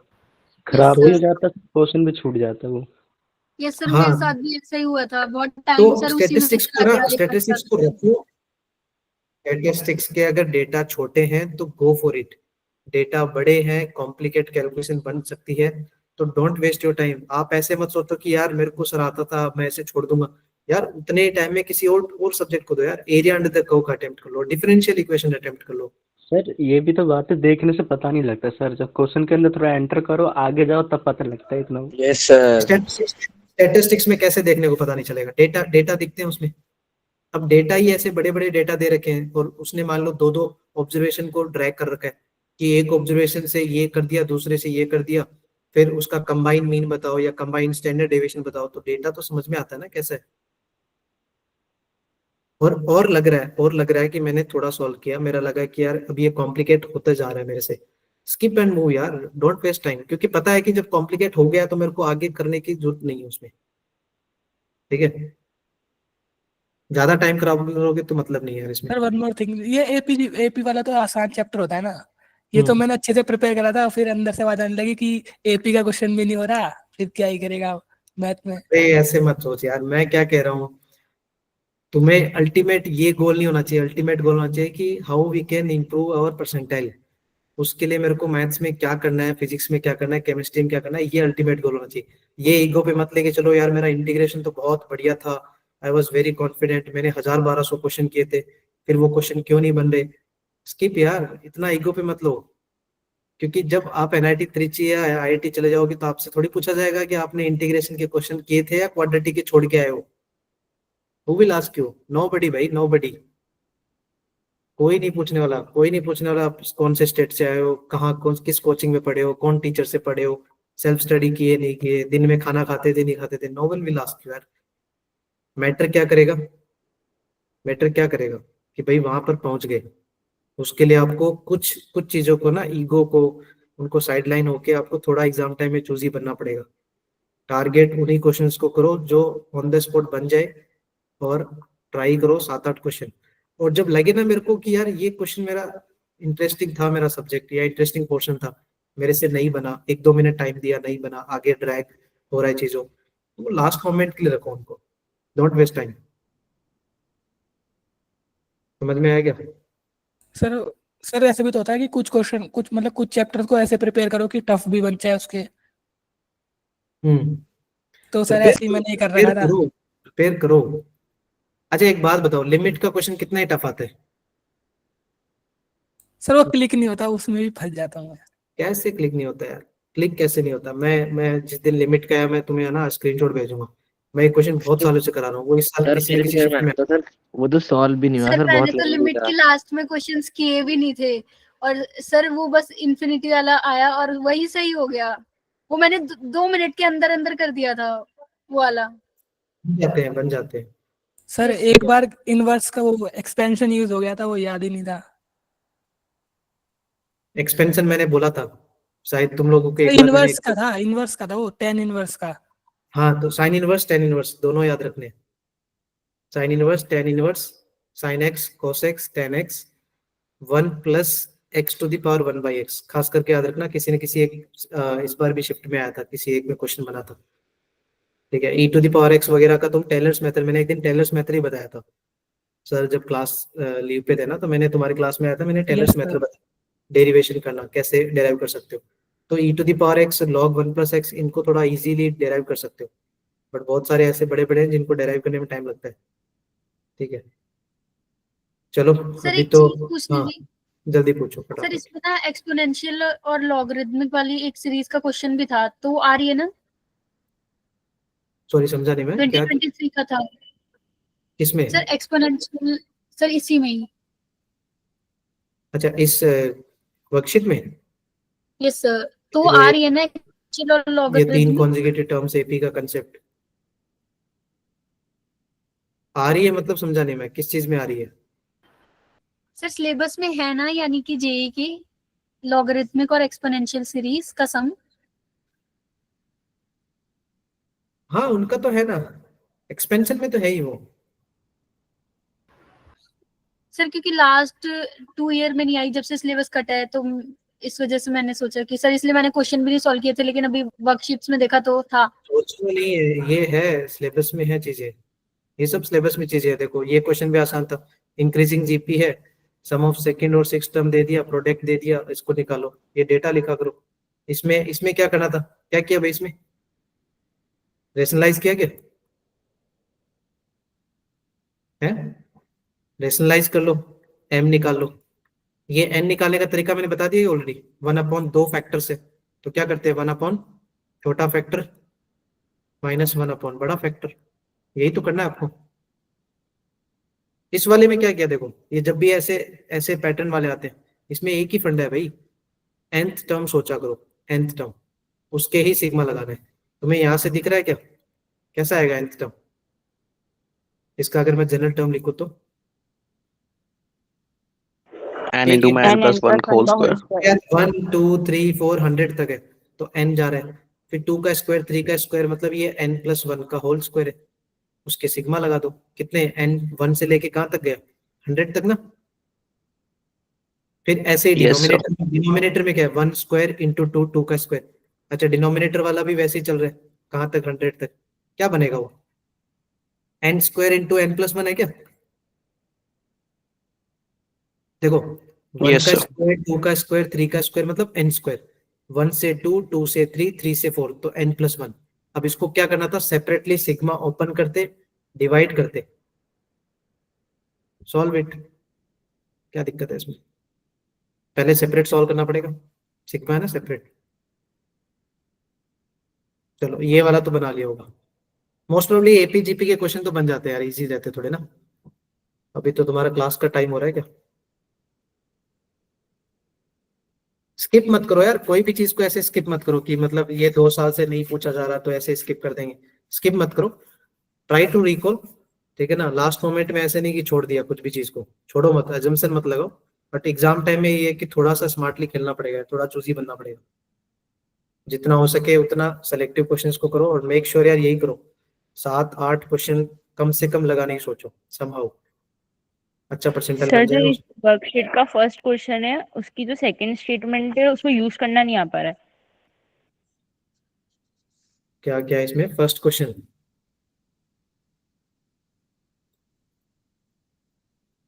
क्या हुआ फर्स्ट वाले में, इसकी जो सेकंड स्टेटमेंट है ना कि सम ऑफ फर्स्ट 20 टर्म्स, इसके बीच हाँ में उसको यूज कैसे करेंगे। ये बताया ना मैंने, आप क्लास में नहीं थे क्या अभी। हाँ, मैंने सेकंड क्वेश्चन से ज्वाइन करी थी। अच्छा अच्छा, देखो ये सामने लिखा है, देखो फर्स्ट 20 टर्म्स का सब मतलब क्या होता है, n 20/2, राइट, 1 सेकेंड ना, 20/2 2a plus n-1 into D, ये S20 निकाला। उसने बोला है उन दो, वो कहाँ बीच में लाई कर रहा है, लाइज बिटवीन 1600 और 1800, तो मैंने डबल इनइक्वालिटी यूज कर ली कि वो दोनों के बीच में लाई कर रहा है, लाई करना मतलब इन बिटवीन है, राइट। फिर यहाँ से Yes. हमने डी के बारे में निकाला, देखो डी कैसे निकाला, we have 2a plus 19d, and first condition से मेरे को मिला था a प्लस डी, तो मैंने उसको डबल कर दिया, तो क्या बन गया 2a plus 2d is equal to 36। That means ये जो 2a प्लस 19d था ना, इसको हमने स्प्लिट अप कर दिया, 2a plus 17d plus 2d, और उसमें से 2a प्लस 2d को हमने 36 पुट कर दिया। देखो यहाँ पर स्प्लिट अप कर सकते ना, ब्रेक कर दिया मैंने, 17d प्लस 2d अलग अलग कर दिया, बस वहां से हमने डी निकाला। अब देखो डी कैसे निकाला, एक्चुअली डी आया, कुछ रिलेशन आया कि 7 पॉइंट समथिंग से 8 पॉइंट समथिंग के बीच का डी आया, ठीक है। अब एक्चुअली हमें डी के बारे में कैसे होना था कि ये जो एपी है ना वो पॉजिटिव इंटीजर है, तो पॉजिटिव इंटीजर है मतलब डी तो फ्रैक्शन में नहीं हो सकता, समझ गए। Yes sir. 7 पॉइंट समथिंग और 8 पॉइंट समथिंग का मतलब डी फिर किसके बीच में लाई करेगा, 80 आएगा ना फिर integer. Yes sir. A D आ गया, तो इस पहली कंडीशन से हमने क्या निकाल लिया, ए निकाल लिया, दोनों आ गए तो T11 निकाल लिया, राइट। सर मैंने ऐसे टीएनथ लिखा था, पर जैसे कि आपने इसको डी के फॉर्म में करा ना, मैंने ए के फॉर्म में कर दिया था। बट आपको पहले डी निकालना चाहिए ना, पहले डी के बारे में सोचना चाहिए, क्योंकि ए मैटर नहीं, ए कैसे आएगा आपका यहाँ से, क्योंकि इन वो जो बिटवीन ए प्लस डी बराबर 18 है ना, उसको मैंने डी बराबर 18 माइनस ए लिखा और वो उसको सब्स्टिट्यूट कर दिया, तो उससे ए आ गया। तो फिर बहुत ज्यादा कंफ्यूजन हो रहा था, 142 से 162 के बीच में आ रहा था, तो ऐसे तो बहुत सारे नंबर होते हैं। आप एपी या जीपी या कोई भी हो ना, इनमें कॉमन डिफरेंस, कॉमन रेशियो, ये निकालने के टारगेट क्या करो पहले, फिर बाद में फर्स्ट टर्म निकालने का सोचा करो जब भी ऐसे क्वेश्चन है। और कृष्णा इसके सही है, 90 आंसर आएगा। सोहेल आप कुछ बोल रहे थे, ओके फटाफट सर, बताओ। Thank you. वेलकम। सर वो जो आपने स्प्लिटिंग टर्म बताया था, वो 3-4 टर्म वाले सर वाले क्वेश्चन ऐड वर्कशीट में लास्ट पार्ट में? मतलब वो है इस वर्कशीट में, ऐसे बोल रहे हो क्या आप? नहीं, मैं पूछ रहा हूँ सर, मैं लास्ट पार्ट नहीं करा था ना, कुछ क्वेश्चन रह गए थे लास्ट के। अगर नहीं है तो उसमें सर प्रोवाइड करा दीजिए। हाँ वो मैं एक्चुअली मैं तुम्हें बताता हूँ, मैं एक मेरे हैंड रिटन नोट शेयर करा दूंगा सर को बोल के ना, उसके अंदर जाके देखोगे ना, उसमें double splitting, free splitting, four splitting वाले सारे, या तो मैं उन्हीं पेज के स्क्रीनशॉट भेज दूंगा, या तो फिर क्योंकि पूरे पीडीएफ में ढूंढने पड़ जाएंगे, वो है वैसे क्वेश्चन, डोंट वरी। बस उसमें इतना ही टास्क है कि यार पहले 1/, पहले 2 फैक्टर, अगर 3 टर्म्स है ना तो 1/, पहले 2 फैक्टर माइनस 1/, नेक्स्ट 2 फैक्टर, ऐसे काम करते हैं। 2 फैक्टर है तो 1/, छोटा माइनस 1/, बड़ा, but make sure cross multiply करके हर बार बैलेंस करना है। 4 फैक्टर आते हैं तो 1/, 3 फैक्टर माइनस 1/, 3 फैक्टर, वैसे। हाँ ऐसे यार नाम बहुत सारे दे रखे हैं वरुण, ऐसे कोई ऑफिशियली इसका कोई नाम नहीं है, बहुत सारे टीचर अलग अलग देते हैं ना, ठीक है। नाम यार ऐसे देते हैं, अब किंग रूल है, वो किंग रूल थोड़ी है कहीं लिखा हुआ, वो एक प्रॉपर्टी है, बट लोगों ने नाम दे दिया ताकि बच्चों को याद रहे कि हाँ किंग रूल, मतलब कुछ चीजें जैसे पीरियडिक टेबल हो गया, लोगों ने गाने बना रखे हैं अलग अलग, एक्चुअली हाइड्रोजन हाइड्रोजन ही रहेगा बेचारा, उसको कुछ भी नाम दे दो, तो वो just to recall the part है ना, रिमेम्बर करने के लिए, वो याद रखने के लिए चीजों को बना रखा है ऐसे ही, ठीक है। कुछ रिमेनिंग जो क्वेश्चंस है ना उनको बनाओ, इनकेस अगर किसी डाउट हो तो ग्रुप पे शेयर कर दिया करो, ठीक है।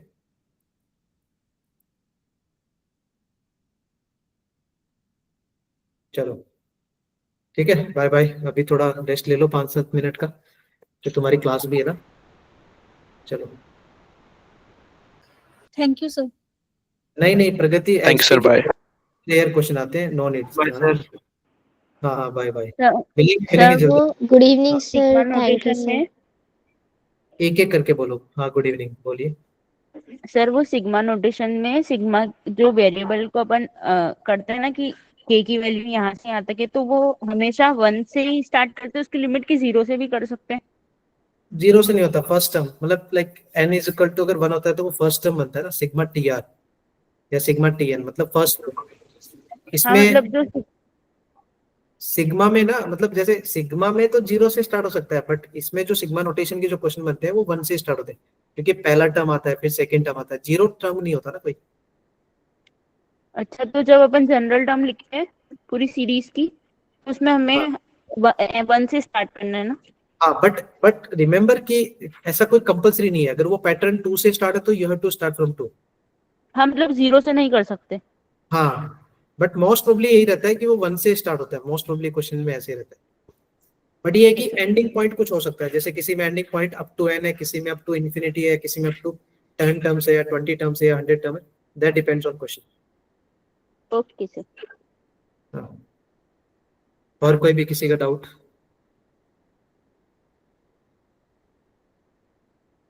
चलो फिर। सर हाँ बोलो। सर ये सीक्वेंस का ही क्वेश्चन देखना एक बार, ये मेरी शिफ्ट का ही है, आपने अभी लिया नहीं लाइक उसका 2025 का,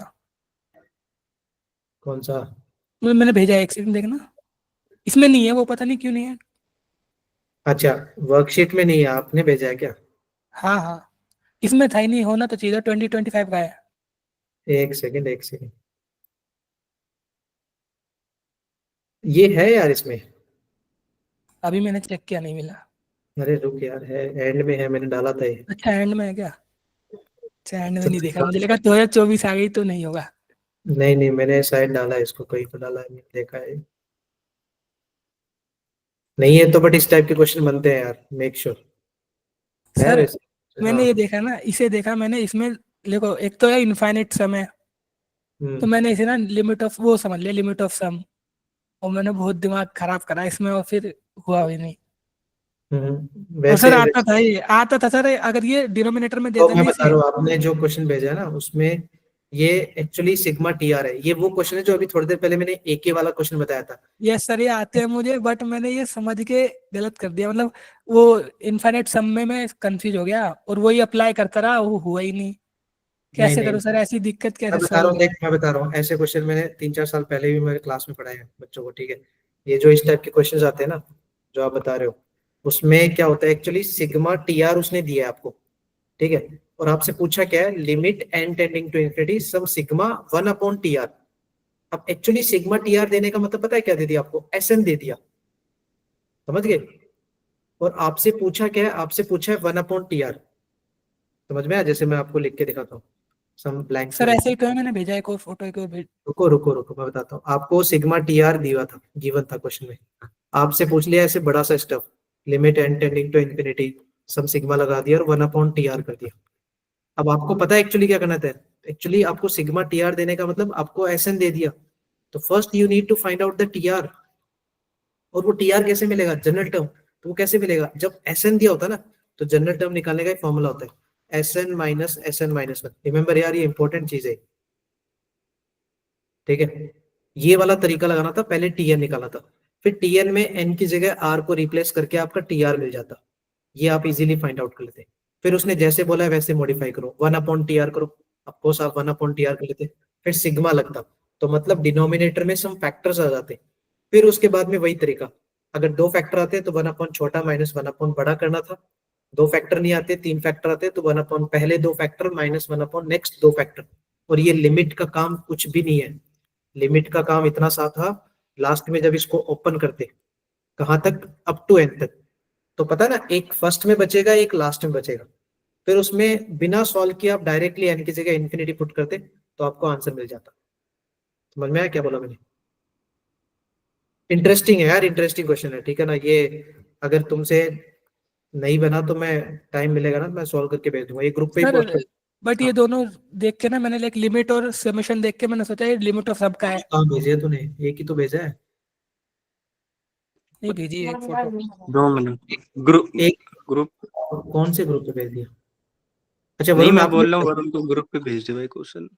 हाँ हाँ मैं भेज दूंगा। हाँ वरुण क्या बोल रहे हो, आपने ये जो नहीं भेजा है मैंने आपने को भेजी, वो तो टेलीस्कोपिंग सीरीज का, वो जो सीरीज आप बता रहे थे उसका है वो तो। वो तो यार ट्रिक है, मैंने एक दिन ट्रिक बताई हाँ थी हाँ। तुम्हें, याद है क्या वो, ये जो कौन सी वाली? फोटो फोटो जो भेजी है ना अपने टेलीस्कोपी वाली, वो एक ट्रिक होती है, पता है क्या उसकी। मतलब नहीं पता शायद। क्या नहीं है यही यार, तो है, यही तो फॉर्मेट है ना, ट्रिक क्या है, यही फॉर्मेट है, ऐसे ही तो करेंगे। अरे फॉर्मेट तो है, इसको ट्रिक बोलते हैं, मैं इसको ट्रिक से सॉल्व करता हूँ, देखो बताता हूँ। जैसे वरुण ने भाई ये भेजा है देखो, जैसे मान लो ये 1 अपॉन ऐसे था, ठीक है, ये क्वेश्चन भेजा ना ऐसा। नहीं वो तो मैं दिखा रहा था कि ऐसा ही है ना ये, हाँ यही मतलब है मैं बता रहा हूँ, टेलीस्कोपिक जैसे सीरीज। ऐसे अगर होता ना ऐसे question, limit N tending to infinity लगा के और ऐसे दे दिया, तो इसका तरीका पता है क्या होता है, इसका तरीका ये होता है, पहले और लास्ट वाले में डिफरेंस देख लो और फिर बीच वाले से मल्टीप्लाई कर दो, इसका आंसर बनेगा 1 - 3 की जगह डिफरेंस मतलब 2 है, 2 × 2 = 4। आप जब इस पूरे को सॉल्व करके देख लेना, आपको आंसर 1/4 ही मिलेगा। अब इसको सॉल्व कैसे करोगे, बच्चे एक्चुअली पहले निकालेंगे इसमें एस एन का फॉर्मूला, एस एन निकालेंगे, फिर उसके लगेगा limit N tending to infinity, solve करके देख लेना, आज घर जाके 1/4 ही आएगा। सर और एक और एस बात, हमने ये कैसे कर दिया, है, ये तो सर बहुत याद बड़ा कर रहे थे सॉल्यूशन होता है इसका, क्या होता है इसका बड़ा सॉल्यूशन होता है, कैसे कर दिया एक और बार बताना। तो ये तो ट्रिक है ना भाई, ये एक और ट्रिक बार, वो है। सुनी नहीं जो मैंने, सॉल्यूशन ध्यान जो नहीं आप दिया। बोल रहे हो बड़ा होता है, वो तो यार थ्योरी के लिए होता है। जैसे मैं बताता हूँ देखो, आपको मैं एक, चलो बच्चे चले गए तो मैं बताता, limit N tending to infinity, मैं एक क्वेश्चन बताता हूँ, पहले ऐसे मान ले ये क्वेश्चन है, ठीक है, इस तरह का एक पैटर्न है, पैटर्न समझ गए ना, 2 वाले बता रहा हूँ, ठीक है। Yes sir. इसमें इसमें आप घर पे जाके सोच कर ना, एक्चुअली इसका मेथड क्या है, मेथड क्या सोल्व करने का, मेथड 1 ये है कि आप पहले एस एन निकालो। एस एन कैसे निकालोगे, उसके लिए आपको सिग्मा टी एन निकालना पड़ेगा। टी एन का मतलब, इसको जनरल टर्म सोचो, समझ गए ना, ऐसे क्वेश्चन में जनरल टर्म सोचते हैं, फिर नीचे 2 फैक्टर आएंगे, 1 अपॉन छोटा फैक्टर माइनस 1 अपॉन बड़ा फैक्टर, डायगनली कटेंगे, आपको उससे ऐसा नहीं मिलेगा ना। यस सर, वो तो फॉर्मेट फोटो में ही है ना। हाँ वो फॉर्मेट है, फिर limit N tending to infinity S N खेलोगे तब रिजल्ट आएगा। अब इसका तरीका क्या है कि 1 और 2 इनके बीच का डिफरेंस, कितना डिफरेंस है, 1 है, तो इसका आंसर आज घर पे चेक कर लेना, कभी भी 1 आएगा। अगर बीच में कोई नंबर नहीं है तो पहले और दूसरे वाले का डिफरेंस देखते हैं। अब मैं सेम क्वेश्चन दिखा रहा हूँ, limit N tending to infinity, अगर मैंने ऐसे लिखा होता 1 × 3 × 5 प्लस सर 3 चार × ले लो। 5 × 7, 4 हो 10 हो 20 हो कितने भी हो यार, ठीक है। इसका तरीका क्या है, पहले और लास्ट वाला, एक्चुअली यहाँ भी पहला और लास्ट वही था, दो ही नंबर थे ना, तो उसमें तो बीच में कुछ था ही नहीं। पहले और लास्ट वाले का डिफरेंस देख ले, डिफरेंस 5 और 1 में कितना डिफरेंस है, 4 का। 4। उस 4 को 3 से मल्टीप्लाई कर दे, इसका आंसर आएगा 1/12। चेक कर लेना घर जाके। सर अगर 4 होंगे तो बीच के जो है हाँ digits, सबका उन सबका सबको सबका, मल्टीप्लाई करना जैसे है। हाँ हाँ सबको, जैसे ये मान लो ये 4 वाले, समझ में आया? ये 4 नंबर, ठीक है, पहला और लास्ट, इसका डिफरेंस कितना डिफरेंस, 3। 3 है ना डिफरेंस। Yes sir. अब इस 3 को बीच वाले से मल्टीप्लाई कर लो, बीच वाले से जो भी नंबर है बीच में, तो 2 इंटू 3 6, 6 इंटू 3 18, इसका आंसर आएगा 1/18। ये तरीका है। सर मतलब 6 में आप, चारों सेम करेंगे, 6 अगर होंगी तो चारों बीच की टर्म। हाँ भाई हाँ, सबको मल्टीप्लाई करना है, सबको करके देख लेना आराम से, अगर तसल्ली ना हो तो करके देख लेना। करके देखने का मतलब यही है कि तुम्हें पहले एसएन निकालना पड़ेगा। अब एसएन पता है ना कैसे निकालते हैं, 4 नंबर है तो तुम्हें पता है 4 फैक्टर आएंगे नीचे, तो मैंने तरीका क्या बताया, 1/, Yes, पहले sir. 3 factor minus 1/, next 3 factor, फिर उसको बैलेंसिंग करना, फिर सिग्मा ओपन करना, डायगनली कट करना, एंड देन लास्ट में जो रिजल्ट बचेगा उसमें आपको limit N tending to infinity put करना पड़ेगा, एंड दैट फिर ये रिजल्ट आएगा उसके बाद। सर न्यूमरेटर वाले के लिए भी कुछ है, वो न्यूमरेटर में भी तो होती है। न्यूमरेटर वाले में तो फिर सिग्मा डायरेक्टली ओपन होता है ना, सिग्मा एन स्क्वायर, उसमें limit N tending to infinity नहीं आता। उसमें नहीं आता। अरे तो सिग्मा, सिग्मा एन में फिर वो आंसर एन में आएगा ना, और डायरेक्टली फिर एन इन्फिनिटी रखोगे तो रिजल्ट ही इन्फिनिटी आएगा। अच्छा हाँ हाँ। ये डिनोमिनेटर वाले में आते हैं सर, ठीक है। चलो अभी तो क्लास का टाइम हो रहा है, फिर सर बोलेंगे यार थोड़ा नहीं सर ने। चलो फिर बाय बाय ना, कल डिस्कशन है, कल मिलते हैं, फिर उसके बाद में इंडेफिनेट इंटीग्रेशन से कंटिन्यू अपना ही क्लास होगा लास्ट तक ना, अप टू एंड तक। बीच बीच में भी सर के डिस्कशन होंगे, कैलकुलस वाले अपन करेंगे ना। चलो बाय बाय। और वर्कशीट को यार पूरा लगाते रहो, पूरा लगाते रहो, जो रिमेनिंग क्वेश्चन है उनको भी ट्राई करते रहो, ठीक है, मेक श्योर। और उनमें से कोई डाउट्स हो तुम पूछ लिया करो ग्रुप पे, ठीक है। चलो ओके।